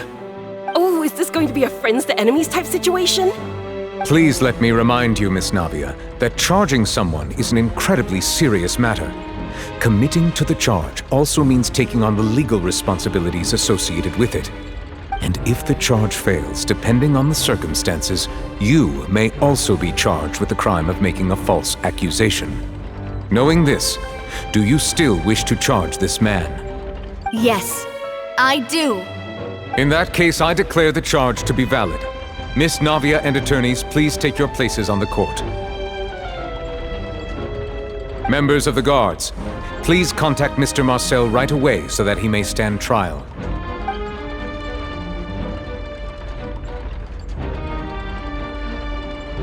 Mr. Marcel, you will not require an attorney. Is that correct? Apologies. It all just happened so quickly. I still haven't figured out what's going on. I think an attorney won't be necessary. This is probably just a misunderstanding between me and Navia. Very well. In that case, since both sides have now arrived, Miss Navia, please present your charges. I would like to take everyone back to 3 years ago, to the case of Callus the Unfaithful. Only through elucidating what really happened in that case can we connect all the dots for the serial disappearances case.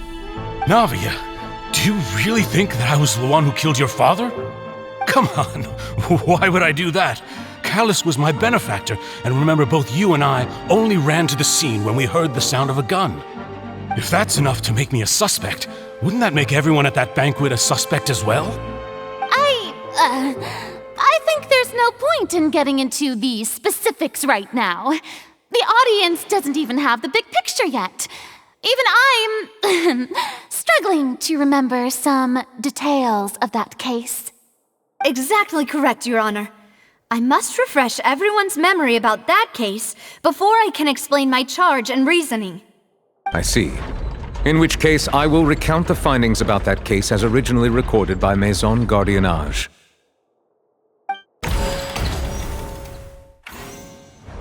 On the day of the murder, Spina di Rosula hosted a large banquet in a countryside estate owned by the Confrérie of Cabrières.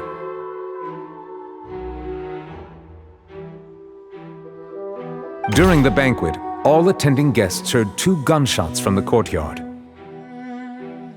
When the guests arrived at the scene, they found the primary suspect, Callus, holding a gun, while his acquaintance, Jacques, lay dead from a gunshot wound. The guards' investigation did not recover any other firearms from the scene.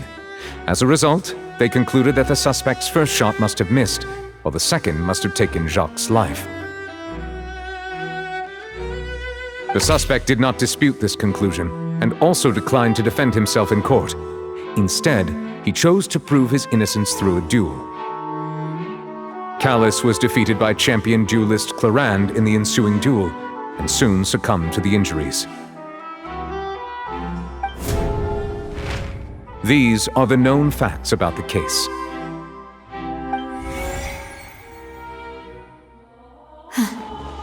The one with the motive to kill was Jacques, not my father. And even so, Jacques still had no reason to pull the trigger. In truth, the third person shot Jacques first, and was shot in turn by my father when my father seized the gun from him. After that, the true culprit turned the third person into water, erasing all traces of him from the scene. Thank you for the summary, Your Honor. Of course, the guard's conclusion appeared quite sensible to us at the time. However, we should revisit the case now that we've gained new information about the abilities of water from the primordial sea.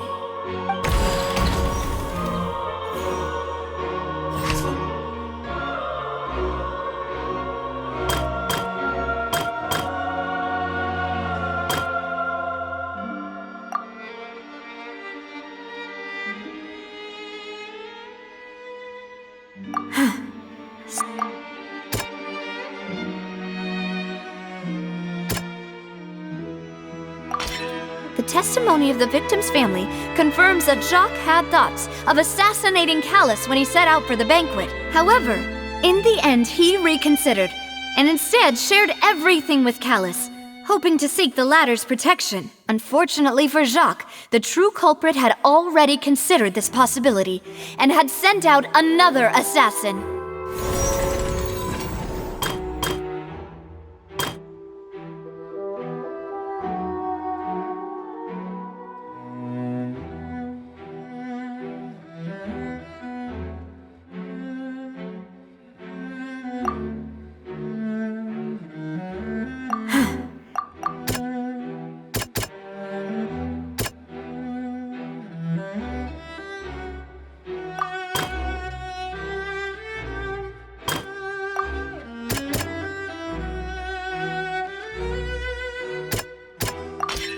This assassin first shot Jacques, then turned to shoot Callus, only for Callus to wrestle the gun from him and kill him instead.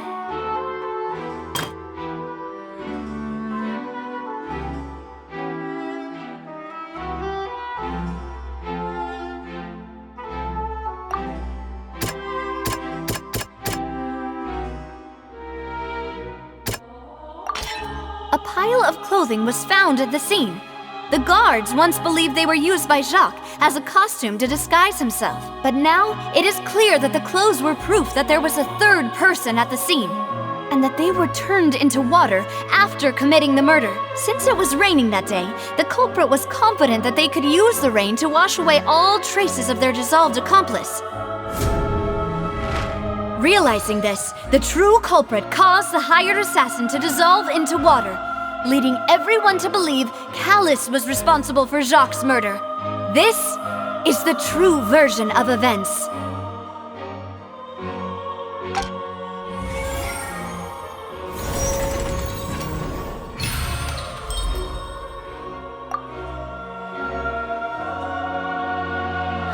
So that's what happened. Wait, you're telling me something as dangerous as water from the primordial sea has been used for all these years? What a great theory. It also explains Callus's and Jacques' respective motives. I guess they didn't shoot each other after all. Mr. Marcel, you are the one being charged with the crime. You should provide a rebuttal if you wish to prove your innocence. But I think I agree with everything Navia just said. In fact, there was nothing in her speech that directly implicated me. Then, may I ask some questions? In my opinion, we primarily need to determine two things. One, do you have the evidence to back up your claims? I'm afraid not. At least not at this very moment. Boo! If you don't have any evidence, you should just go home! I may not have the evidence with me, but I know where I could go to collect it. If we look up the deserted clothes against a record of people who went missing around the same time, we should be able to find a match. Considering the serial disappearances case, the guards probably kept careful records of all missing persons from around that time, regardless of age or gender. That makes sense to me. Monsieur Neuvillette, I would consider this to be a reasonable investigative direction. Why do I feel like Farina's acting a little differently today? Maybe she's scared of embarrassing herself again? Alternatively, she's become more diligent after charging an innocent citizen in the last trial. My second question has to do with the ensuing duel. If the truth is indeed as you described, then why didn't Mr. Callus explain himself in court? If he had testified that a person had been dissolved, he could have at least mounted a defense. I've thought about this too, and the answer is actually pretty simple. He felt there were things that were more important to him. The dissolving power of water from the primordial sea is an important secret for the true culprit of the serial disappearances case. My father could have exposed it for all to see, but he chose to take it to the grave. At that time, Spina di Rosula was in dire straits, and his reputation had already been shattered. He had no guarantee that going forward with the truth would allow the culprit to be brought to justice. What was certain, however, was that it would paint a gigantic target on my back. Boss once told me that Demoiselle had already been selected as the next target of the serial disappearances case. What? If the secret had gotten out, the culprit would have fought an all-out war with Espina right there and then. I wouldn't have been the only one in danger. All of us would have stood to lose our lives. Of course, the guards might eventually figure out the truth of the matter and determine that we were in the right. But what good would that do? How can a hollow verdict protect anyone? Had this opera house ever given my father any kind of confidence in its brand of justice, Spina di Rosula would have had no reason to exist. But by staying silent, we retain the ability to deter our opponents and continue the stalemate. I was able to become Spina di Rosula's president, which made me harder to target, as well as giving me more time to grow and learn. And once I have figured out the truth and stepped up to the challenge, I will do what this opera house cannot, and restore my father's truth and honor back to him. So, you mean to say, your father intended to die in the duelist's ring? That's right. Do you have any proof? Of course. All you need is to ask his opponent, Clarand. I don't need your apology, your guilt, or your support from the shadows. You don't have to do anything for my sake.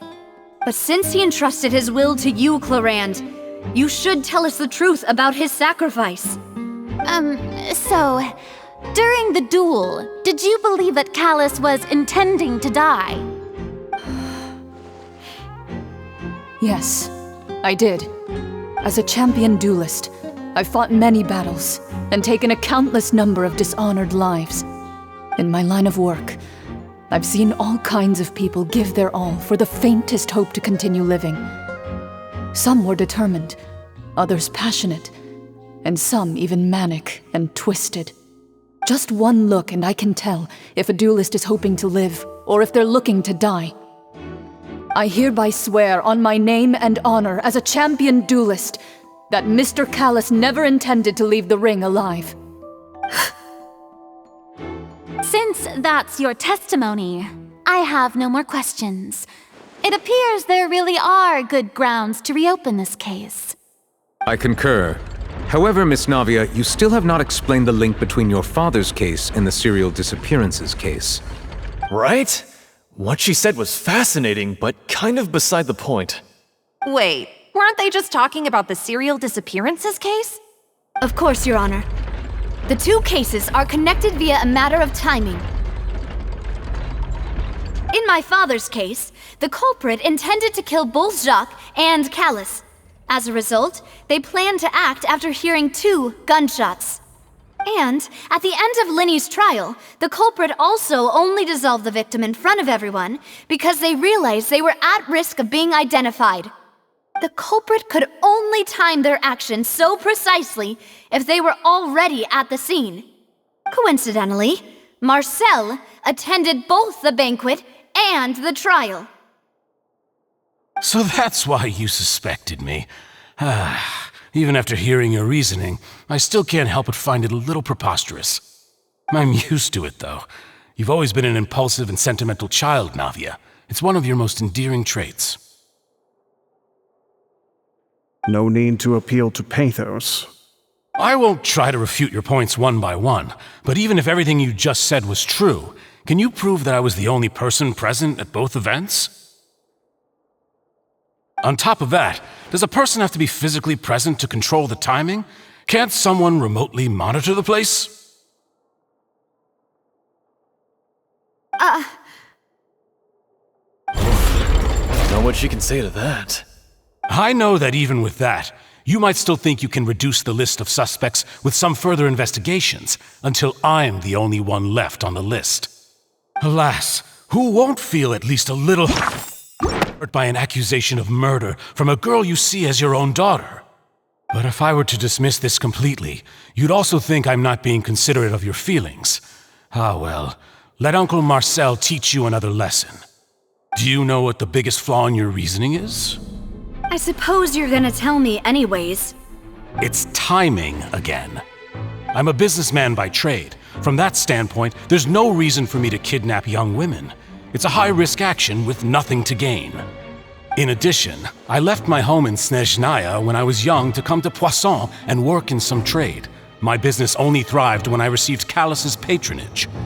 But the disappearances began before I ever stepped foot in Fontaine. I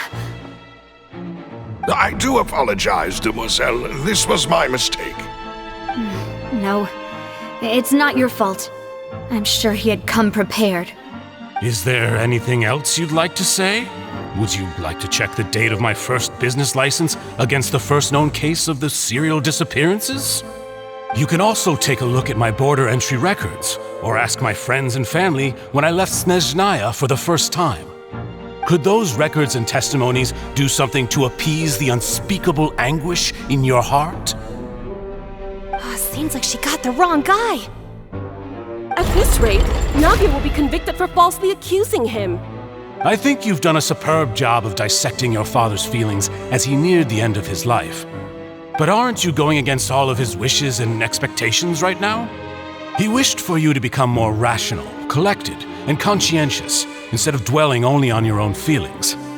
Once you've learned to be more considerate of others' feelings, and to stop rushing headlong into things, you'd have met most of his expectations.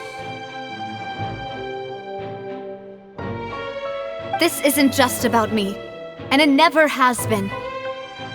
The biggest difference between me and the rest of the victims is that I still have the ability to search for the truth, while that same agency has long been taken from them.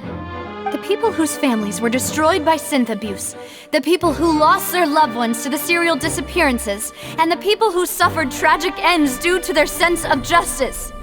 Many people's images are flashing before my eyes. I'm sure some are coming to those of you in the audience as well.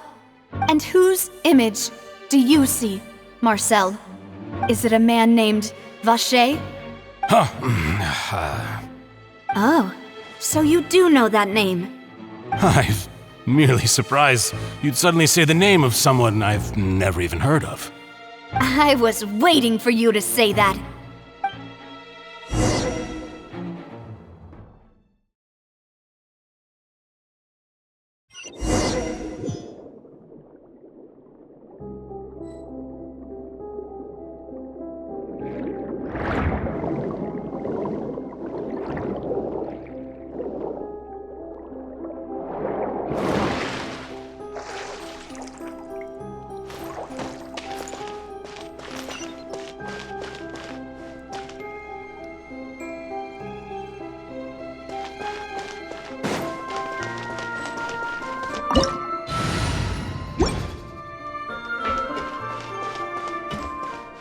With the sun!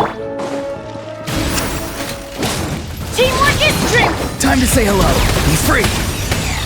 Let the mighty be humble.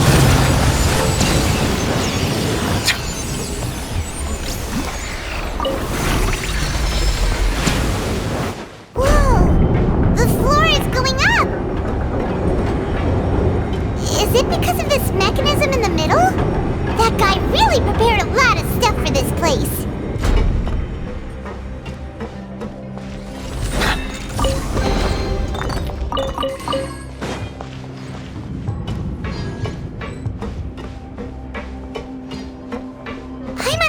We need to go up, but Paimon doesn't see a way. Let's take a look around. Maybe we'll find a hidden mechanism that'll show us the way up.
water level is rising. Now we can swim to the top. But this is still a ways away from where we need to go.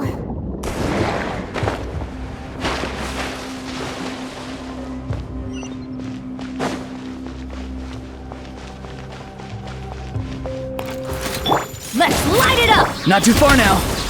Bow your head. Light it up!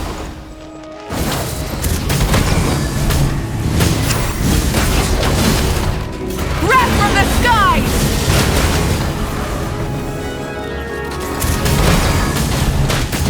Incinerate!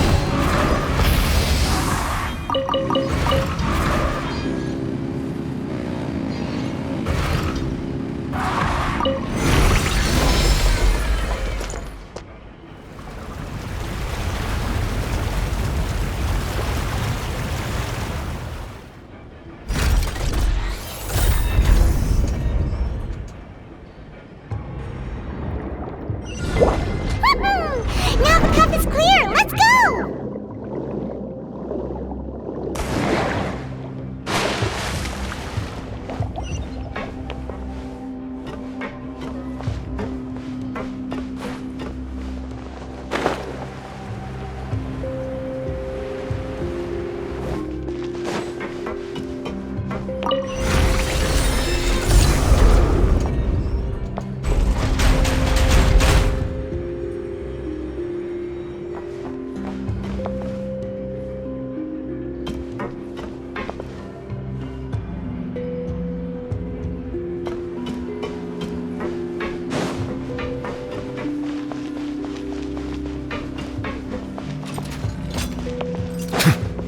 Be free!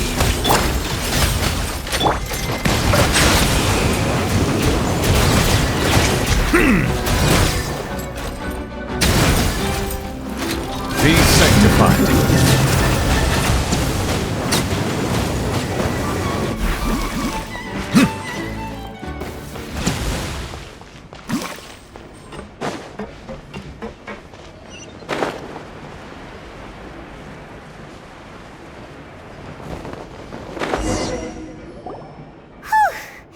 After all that, we finally made it to the innermost sanctum.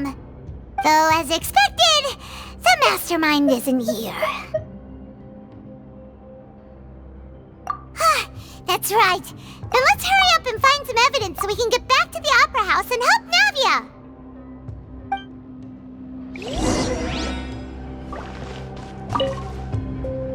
What's all this? It's a bunch of really cute things. Pink accessories, a hair tie, a necklace, even a makeup box. Oh, Paimon sees it too, but why are all these cute things labeled with different girls' names? Huh? You mean the girls from the serial disappearances? They were brought here? And then they were turned into water. And all the boxes of things, these names. That means... Oh, this is terrible!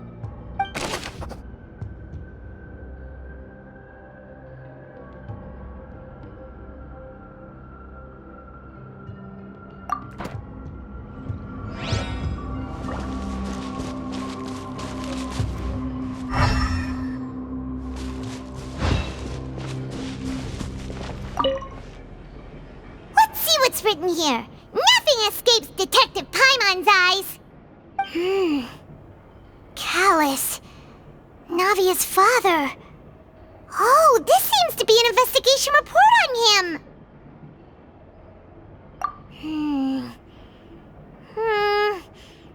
Yep, it's about finding someone to assassinate Jacques and Callus because of a lack of confidence that Jacques himself would go through with it. This should prove the existence of the third person, right? We still have not determined the exact content of the key information Callus has passed on to certain members of his organization. The old dog's a real menace to deal with. Even if he abides by the promise he's made to us, he will still have the upper hand. He can act whenever he wants to make our lives miserable. The The only option left is to remove him from the picture entirely. I concur. Let's send someone to kill him. He won't declare war as long as we don't touch Navia. Oh, seems like we've got a bunch of correspondence between the higher-ups. They're all just so evil.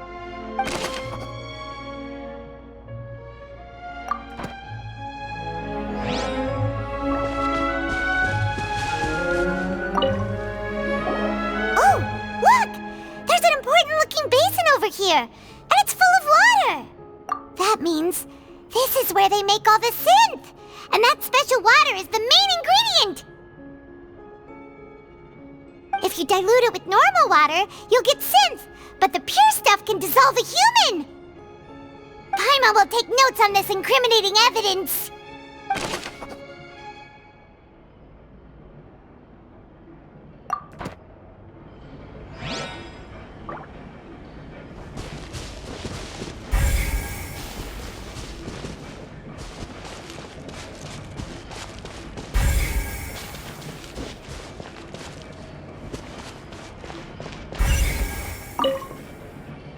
What's this over here?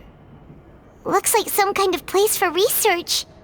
Experiment number 16 aims to verify Jacob Ingold's research conclusions on the primordial sea and use his theory as a foundation to achieve a breakthrough. The experiment was a failure.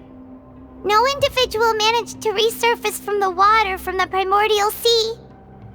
Female specimens 22, 23, and 24 were dissolved. Sorry, Traveler. Paimon will try her best. It's just that Paimon's never read something so scary before. How can someone write something that terrible in such a matter-of-fact tone? You read the rest. Paimon's too scared to keep going.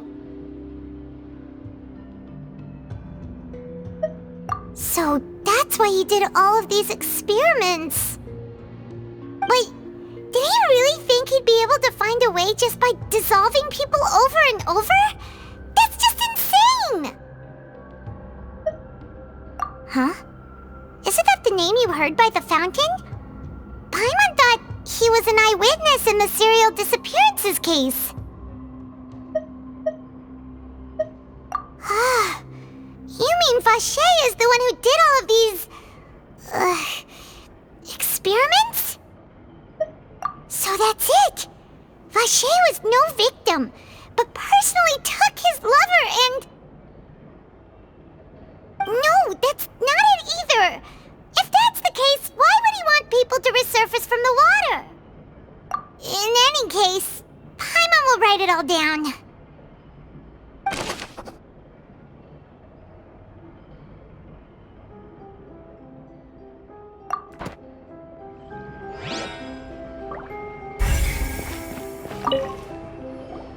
Whoa! There's so much synth here! And so many bottles of ingredients that probably just contain the waters of the primordial sea. Mixing in progress, ready to drink, stock sample? Huh. They've also got all the synth pretty clearly labeled. Whoa, there's even fruit-flavored synth? Yep, it's super obvious.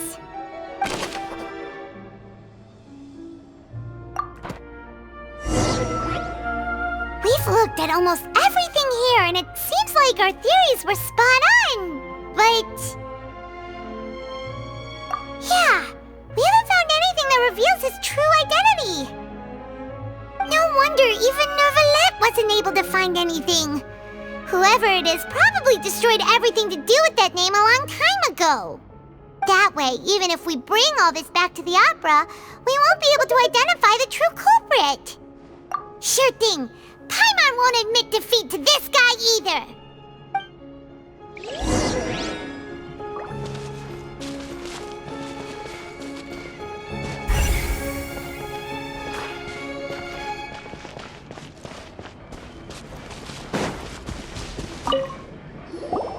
You take that side and Paimon will take this side.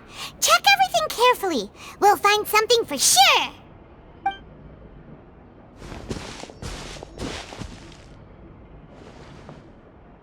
Nothing at all. And Paimon can't even find snacks either. Whoa, really? Let Paimon see. Vignier. Isn't that Vache's lover's name?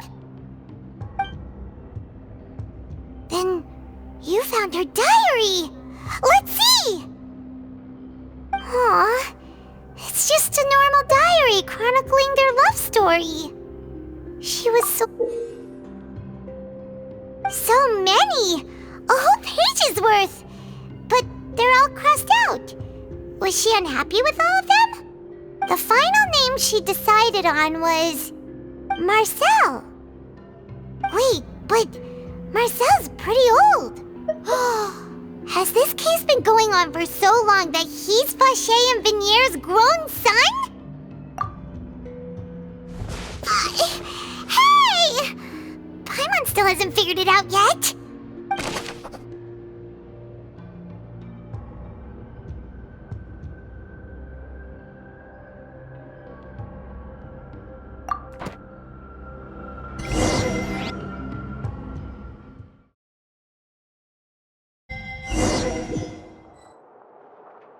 And whose image do you see, Marcel?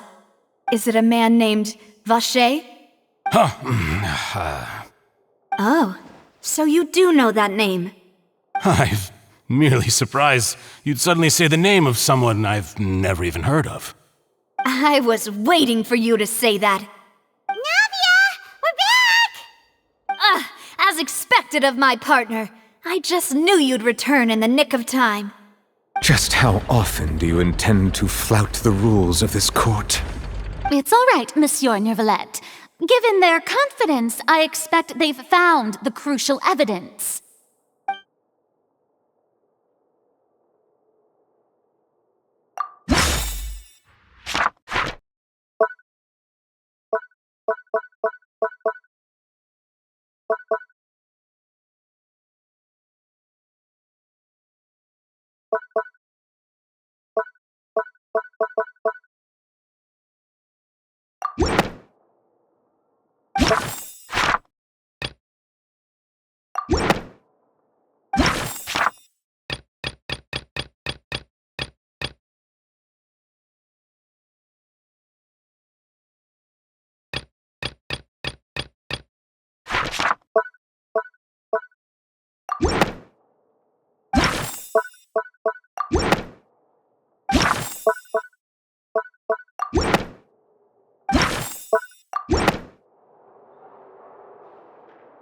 But the truth of it, Marcel, is that you've always been Vache. Huh? But the truth of it, Marcel, is that you've always been Vache. We've investigated your lair and we already know everything! After your lover, Vignier, was dissolved, you kept abducting young women to experiment on the hopes of bringing her back to you! You even created Marcel as a new identity and destroyed all records of your past as Vache! So that's it. Even the villains in opera performances rarely go that far. And with that, Marcel's motive has now been established.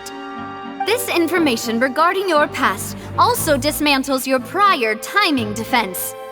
Well, Marcel, do you know where you went wrong? You fixated your gaze on the lover that passed away, instead of paying attention to the living people around you. So, you never noticed how we changed, or how we grew as individuals. You also never understood Boss's real expectations for his daughter. Or our determination to see things through.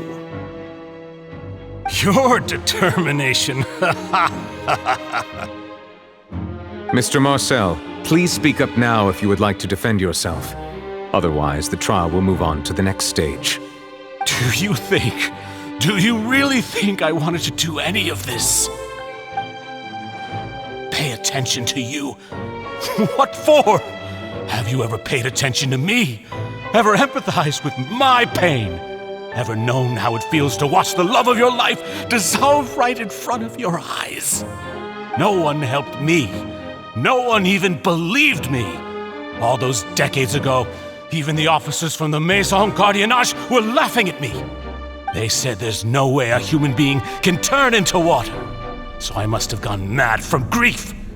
Vignier's death was brushed away by all of you as if it didn't matter at all. Well, now you know, don't you? Ha! Well, it's too late now.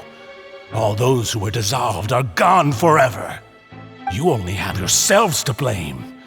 You set up this ornate opera house in pursuit of your so-called justice, your beloved drama, while turning a blind eye to the suffering of the people. Vignier is dead. We promised each other that we would always be together. Wherever she goes, I will follow. But I'm not from this blasted place, so I can't be dissolved, no matter what I do.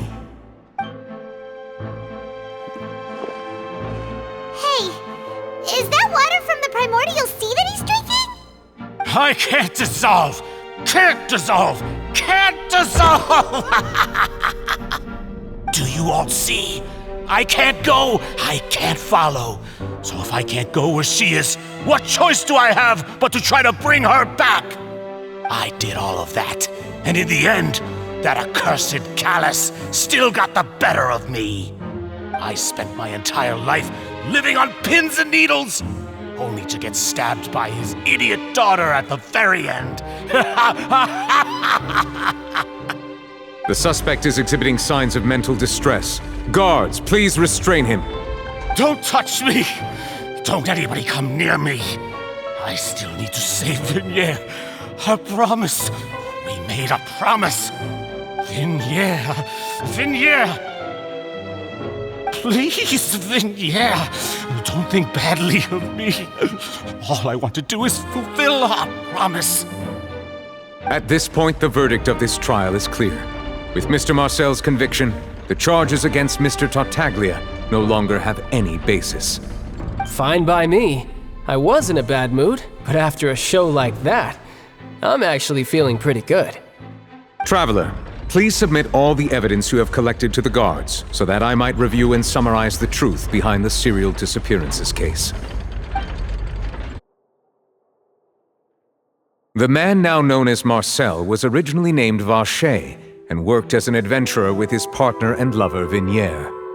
During an underwater expedition, Vignier accidentally came into contact with water from the primordial sea and was dissolved in front of Vacher as a result. Vacher learned of the primordial water's existence through the work of others and began to kidnap young women for research, with the goal of discovering a method to restore Vignier back to life. To cover his tracks, he invented the new alias of Marcel and began to operate a business in Poisson. During the course of his research, Vacher discovered that a diluted concoction of water from the primordial sea can induce feelings of euphoria, and began to manufacture and market synth. However, as he accumulated wealth to fund his continued research and expanded the scope, he came into conflict with Spina di Rosula. After exchanging blows with Spina di Rosula for many years, Vacher decided to assassinate their president Callus at a banquet.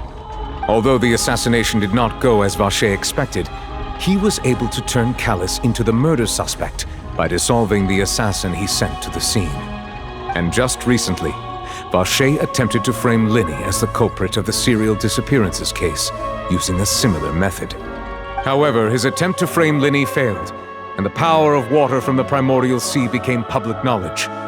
This case also exposed enough of Vacher's machinations that he was eventually successfully charged in court. Thus concludes the enigmatic history of the serial disappearances case, with the truth revealed to all.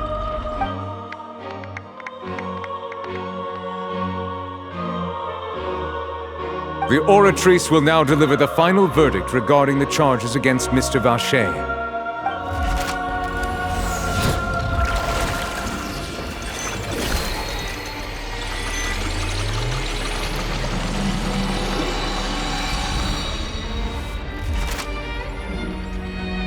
According to the judgment of the Oratrice Mécanique d'Analyse Cardinale, Mr. Vacher is guilty. Guards!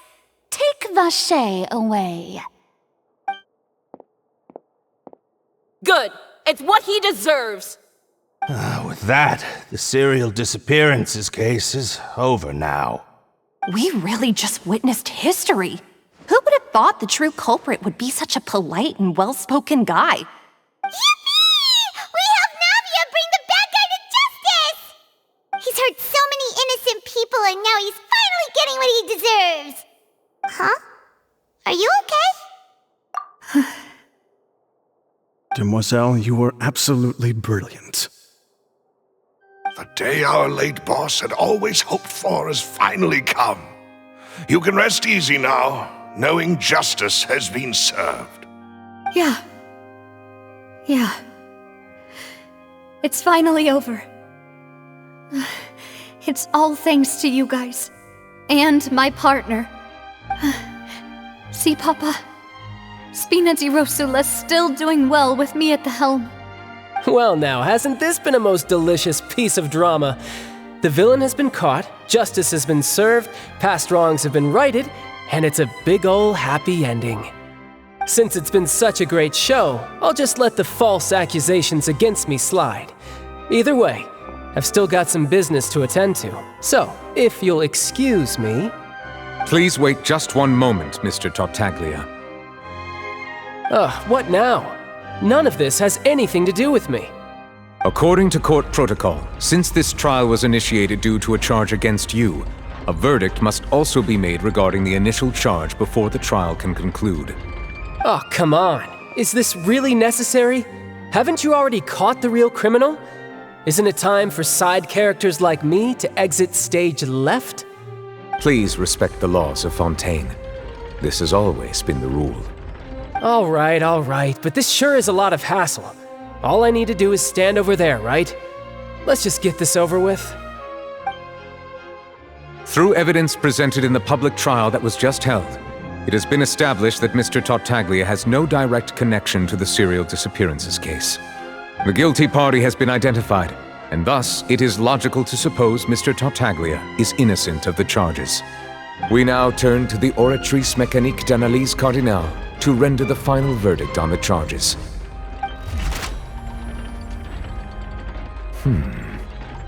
According to the judgment of the Oratrice Mécanique d'Analyse Cardinale, Mr. Tartaglia is guilty. What? Hey! That's not funny! Didn't you just say I'm supposed to be innocent? What's with this verdict? Is your justice machine malfunctioning? Huh? This has never happened before. The Oratrice actually returned a different verdict from the Chief Justice. I mean, have you ever heard of an innocent Fatui Harbinger? Do you think the Oratrice might have just convicted him on general principle? But weren't the charges about the serial disappearances case? No matter what else he's guilty of, it shouldn't affect the verdict in this case, right? The judgment of the Oratrice Mécanique d'Analyse Cardinale is, by law, the final verdict of the court. We must accept the guilty verdict. Guards, please take the suspect into custody per court protocol.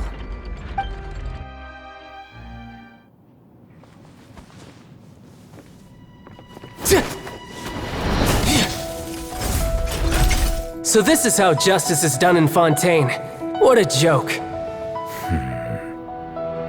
You've got your rules. Well, I've got mine too!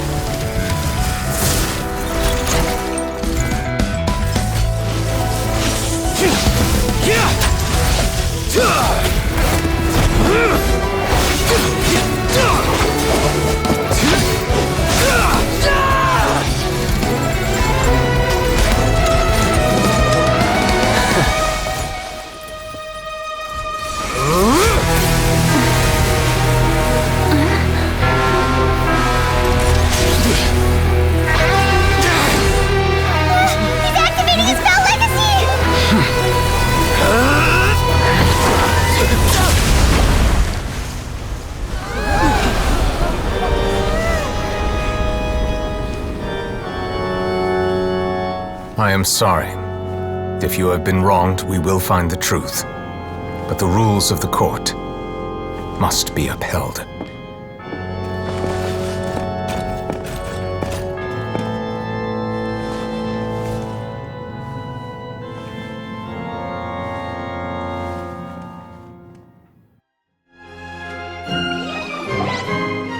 Hey, Monsieur Novelette, what's going on?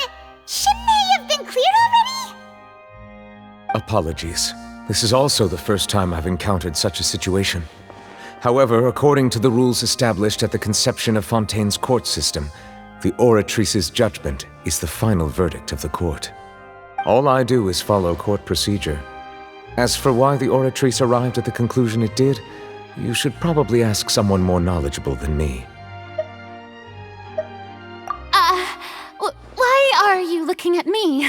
I had nothing to do with it! I don't know what happened there either! Hey, stop staring at me! What does Lady Farina mean by that? She says she has no idea either? But that's impossible. Didn't she create the Oratrice herself? Yeah, so are the verdicts reliable or not? Can results like this really be called justice?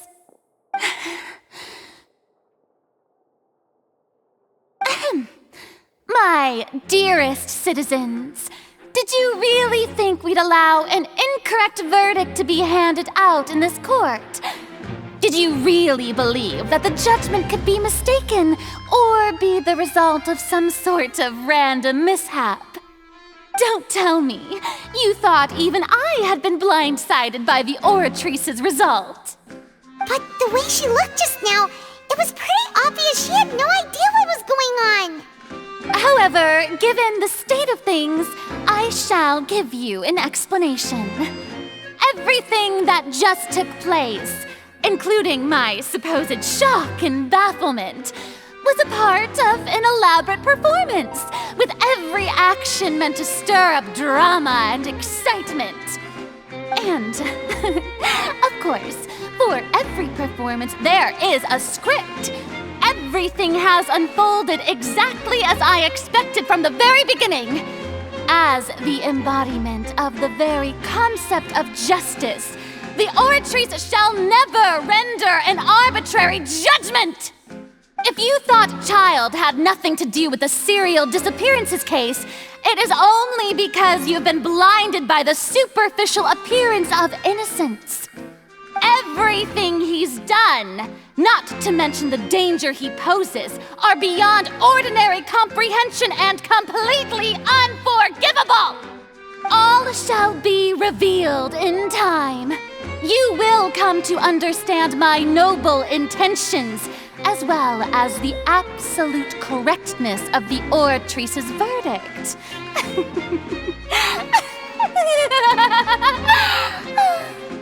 Now, having said that, although I hate to leave things hanging in suspense, it is now time for this performance to end. As the lead actress, I shall be the first to take my leave. Toodaloo! So she chose to make her escape after all, did she? So you're saying we shouldn't put much stock into what she just said? She probably just put on that performance to save face.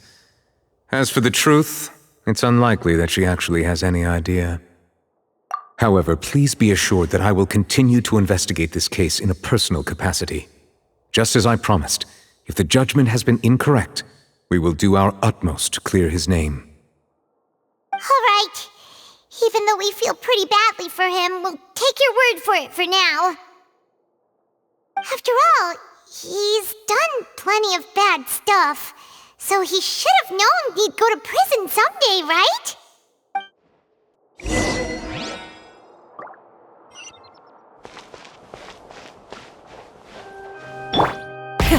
Rev the engines!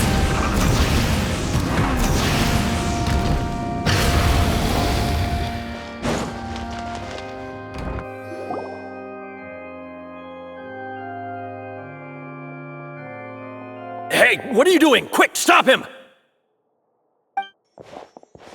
Traveler! Hey! Traveler! Marcel! Stop resisting arrest! Cease, or we'll add another charge to the list! No, wait! I just want to ask the Traveler something. I'm not looking to run away. Please, just let me ask this one small thing. Go on. Thank you. I was being led away when I finally realized something. Where did you first hear the name Vacher?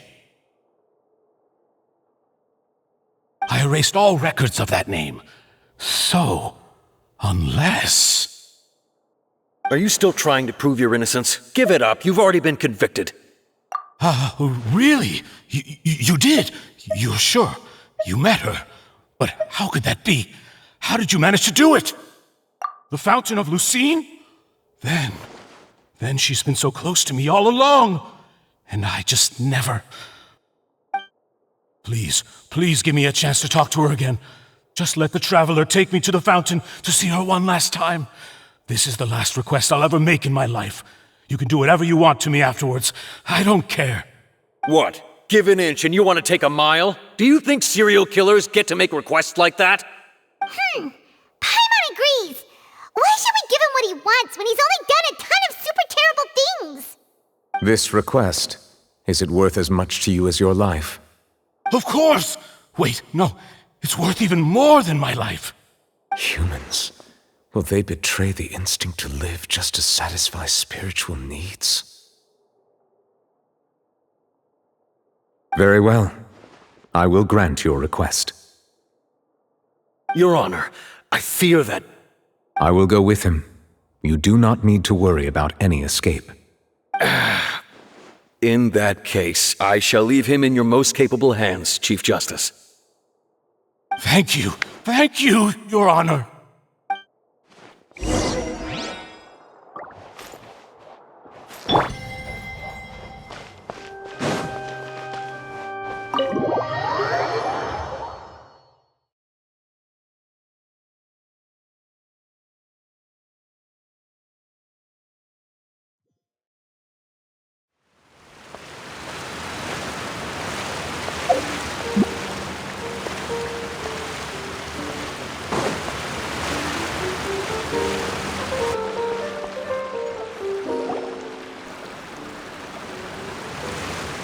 Is this the place?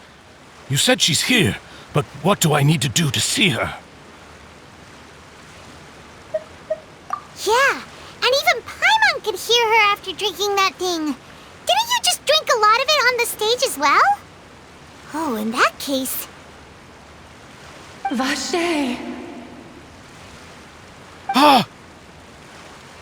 Yes, that's it! So you heard it too! Vignier, it's me! It's me, Vacher! Vacher? Vacher! I'm here!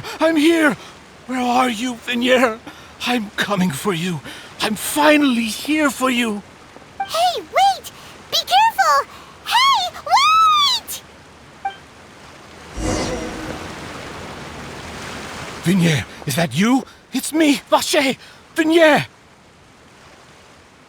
Vacher? Why did you come? Didn't I say? You don't need to look for me. You look a lot older than I remember. How long has it been? It's been more than 20 years. I've suffered for over 20 years since the day you left. All this time, only the thought of bringing you back has kept me alive. Nothing else mattered to me. I must be dreaming. Who would have thought I'd get the chance to tell you all of my feelings like this? Vignier, you are my everything. I really don't know how I could live without you. But Vacher, if you ask me, this world would be better off without you. What are you saying? If not for you, I would have finished my law degree and probably become a top-tier attorney one day. If not for you, I would have continued to pursue my love of the arts and my works would have been displayed in the Palais Mermonia itself. If not for you, I would at least have been able to take care of my mother. And she would not have grown old and died alone, with nothing but the tears on her cheeks. It's all because of your selfishness, Vache. It's all because of you. Wait, you are not Vignier. Who are you? You're right. I am not Vignier. I am the sacrifices. Every woman who died by your hand, as our bodies dissolved, our consciousnesses flowed back to the primordial sea. Our thoughts circulated endlessly within the primordial sea, and we were no longer individuals, but we became one, just as streams of water come together in the sea. I'm Cressy. I'm Lemony. I'm Azine. The only one I am not is Vignier. Why? But then, where is Vignier? She doesn't want to see you anymore. Every tendril of her consciousness is avoiding you. This is what you get for your selfishness. Your selfishness robbed us of our lives and our futures. You said time and time again that you'd do any and everything for her. But did you ever consider whether she'd want to see you do the things that you did? If she would despise you for what you became?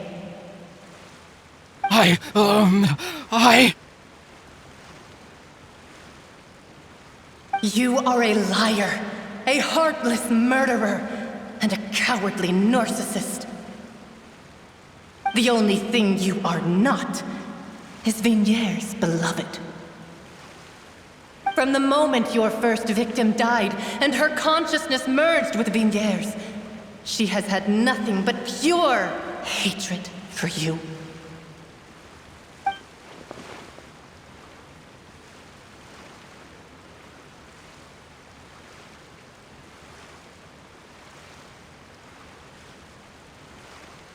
No! Vignier! She can't hate me. Let me see her, please. Have mercy. You still don't understand. When I said don't look for me, that came from the real Vignier. She really doesn't want to see you anymore. But on top of that, she also said that because it's her final drop of pity for you. She said that because she knew that if you did come here, we will show no mercy to you. Vache. Vache? Vache? Vache. Vache. Vache. Vache. Drown.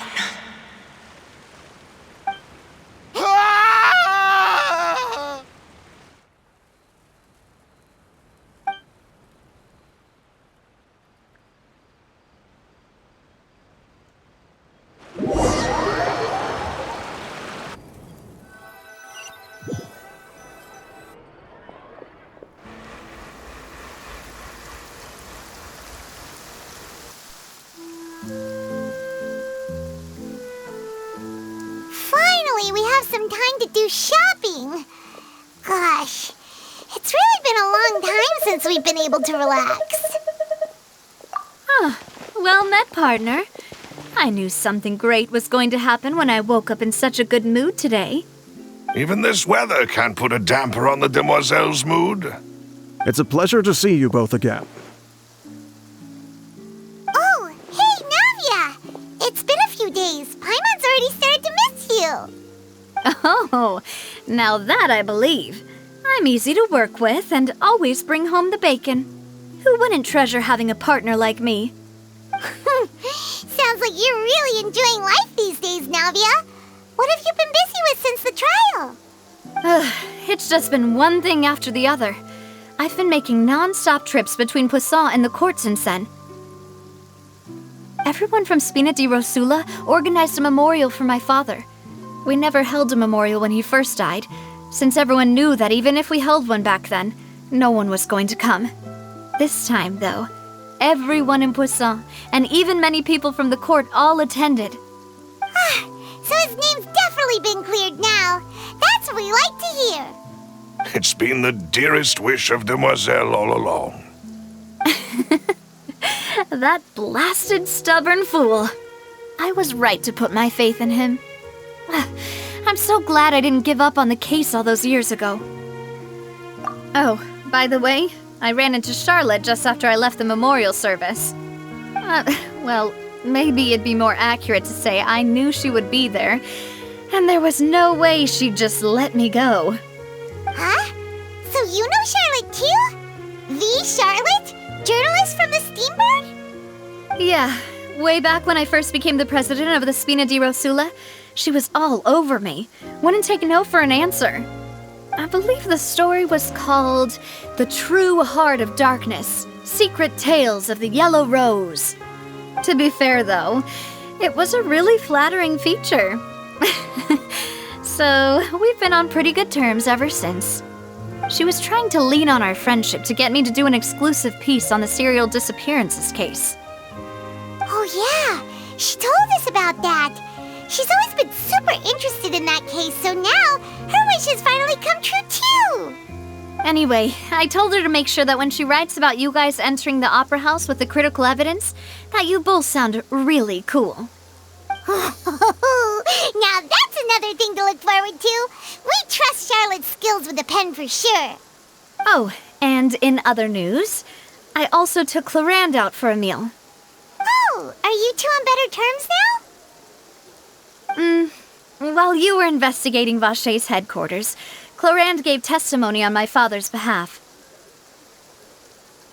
It was thanks to her that we were able to turn the tide. I wanted to thank her. I mean, there's also no point in being awkward all the time, so we took the chance to reconcile with each other. Oh, that's great. Paimon also thought Clarand wasn't actually a bad person. It's always good to have more friends. Anyway, now that the case has finally been solved, perhaps it will slowly begin to fade from the public consciousness. Oh, actually, there's still one last thing I need to do. What is it? I should pay a visit to my father's grave and tell him the truth of what happened, as well as how it all ended. And on top of that, just how much people still look up to him to this day. That includes me, too. Miss Navia. Indeed. We want to go too! We also think Callus is a really admirable person. Sure thing. I'd like you two to share the moment with me. After all, without you, there might not have been such a positive ending. And in that case, everyone, let's be off. Considering the recent weather, we'll be lucky if we can reach Poisson before dark. Yeah, you're right. It's been raining non-stop for a few days now.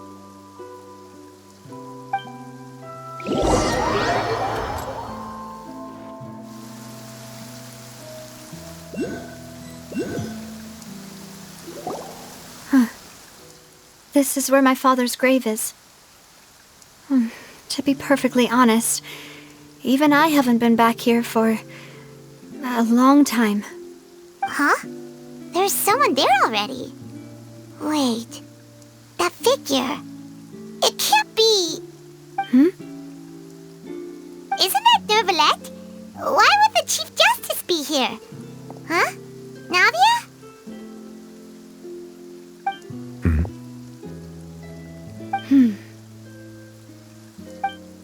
My apologies. I should have asked before coming to pay my respects. Don't say that. Sorry about that. Oh, I was trying to say there's no need for you to apologize. I wanted to show my father how much I've grown, but still, I doubt I've grown to the point that even the Chief Justice would feel compelled to apologize to me over and over. In that case, I will stop apologizing for now. You really could use some pointers on understanding human emotions, Monsieur Neuvillette. In any case, why did you come to Poisson? Well, ever since that day, I've been turning a question over and over in my head. Just what is justice anyway? There was once a time when I didn't want to believe that there could be anything more important to humans than life itself. Oh, rather than that, it's probably more truthful to say I didn't believe humans were capable of resisting the most basic instinct of living things. That they could rebel against their own nature, or consider certain things to be more important than their own lives. Which is also why I didn't stop your father from beginning that fateful duel. I believed that a truly innocent man would never throw away his life like that. That there was nothing, should have been nothing more important than one's own continued survival. But Mr. Callis proved me utterly and decisively wrong. If not for his sacrifice, the serial disappearances case would have remained unsolved to this day. Mr. Callis made the choice he did for his daughter, for his associates, and for many people completely unrelated to him. And in the end, from a certain perspective, one could say that he did it all for the sake of justice. A justice that's higher than life itself. So, you asked me why I came here. I just wanted to say my apologies to Mr. Callis in person. I should have noticed all of this much sooner. This regret has filled me with a sadness that has haunted me for days. That high and mighty chair in the Opera Epiclese indeed insulates one from many important things. Spina di Rosula, thank you so much for your hard work and perseverance. I'm sorry for being mad at you before. So, you're actually one of those types that's cold on the outside, but pretty thoughtful on the inside, huh? That reminds me of Silver, one of my guys. Sorry about that. Self-expression is not one of my strong suits. Didn't I just say you don't need to apologize? Ah, so Navia and Neuvillette seem to have made their peace as well. Let's not disturb them for now. We can wait till after they're done.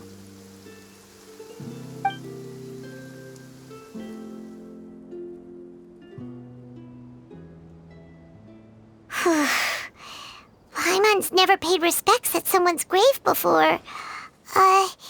Did Paimon do anything rude there? Huh? Oh, Paimon didn't know that was a thing. But Paimon doesn't know what she would do if she can't fly. Oh no. Paimon hopes Miss Navia won't be too mad. Anyway, Neuvillette is still standing around there. It's not often that we can catch him alone like this, so why don't we go talk to him for a bit? If we can't talk to Lady Farina, we can at least talk to him, right?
Oh, it's you two. Did Miss Navia invite you to come pay your respects to her father? We ran into Navia on the streets today, so we just followed her here. I see. Then is there something that I can help you with? Well, it's pretty hard to run into you like this since you're usually super busy. So we figured we could try to ask you a few questions, if that's okay. Please feel free.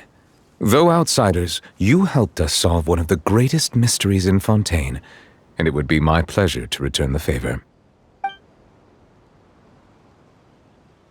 So, at court, the bad guys referred to that special water as water from the primordial sea, but what is it really?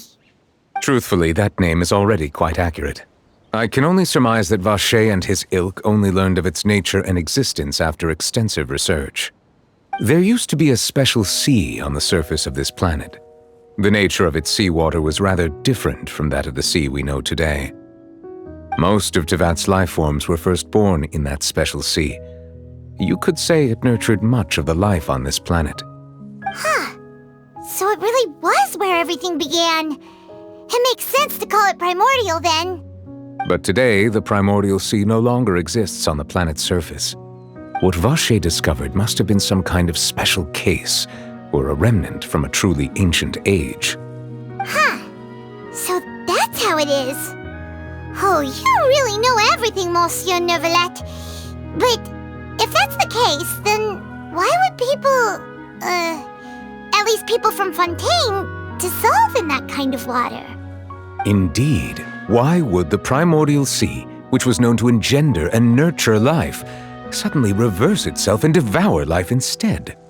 To be frank, that also doesn't match my understanding of this world and its laws. There must still be some unknown secrets around the people of this land. Is there anything else you'd like to ask me about?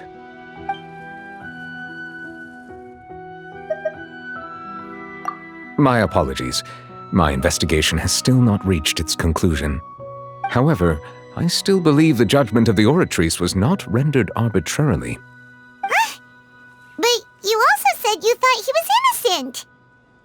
For many years, I have been quite aware that the Oratrice does not simply mechanically repeat the verdict that I give on each case. As a divinely created mechanism, the people's unified faith in the concept of justice is integrated into it. Not only can it produce the incredible power of indemnitium, but it likely also possesses other traits, such as self-awareness.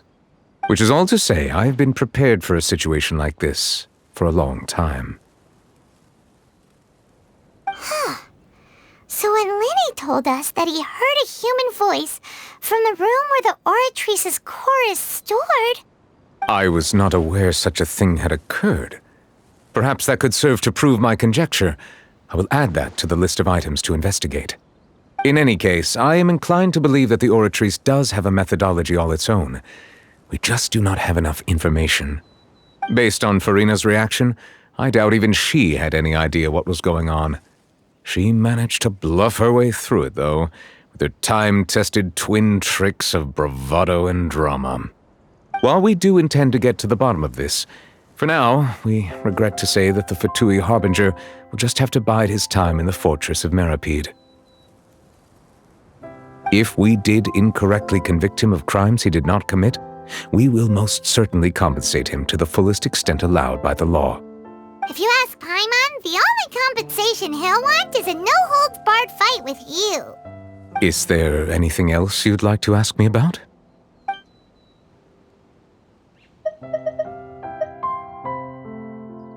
Your sibling, another blonde-haired traveler. I'm sorry, but I've never seen anyone who matches that description. If she ever stepped foot in Fontaine, I'm sure she followed our laws to the letter, and had no reason to appear on the stage of the opera Epiclese. Is there anything else you'd like to ask me about?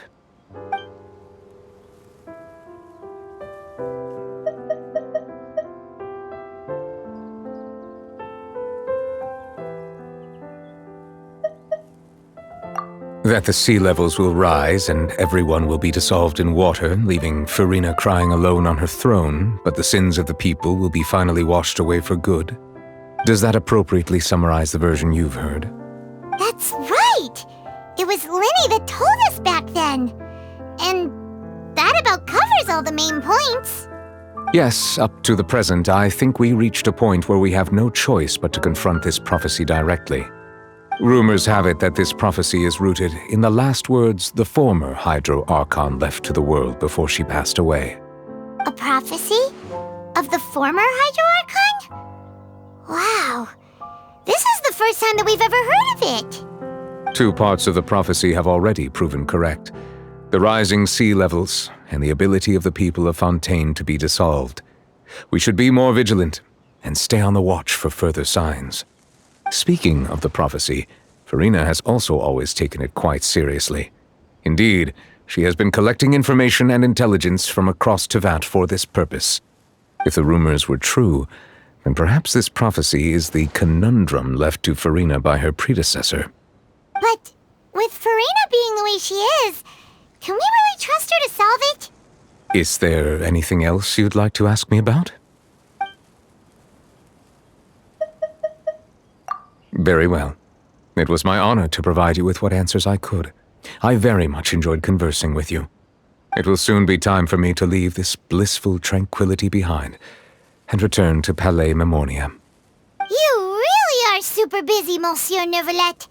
Paimon thought you only came here to pay your respects today because you had the day off. Crime and villainy do not have the day off, and so justice must work around the clock as well. This is merely the nature of a justice's work. All right. You've got a point. Huh? Paimon just noticed that the rain has stopped.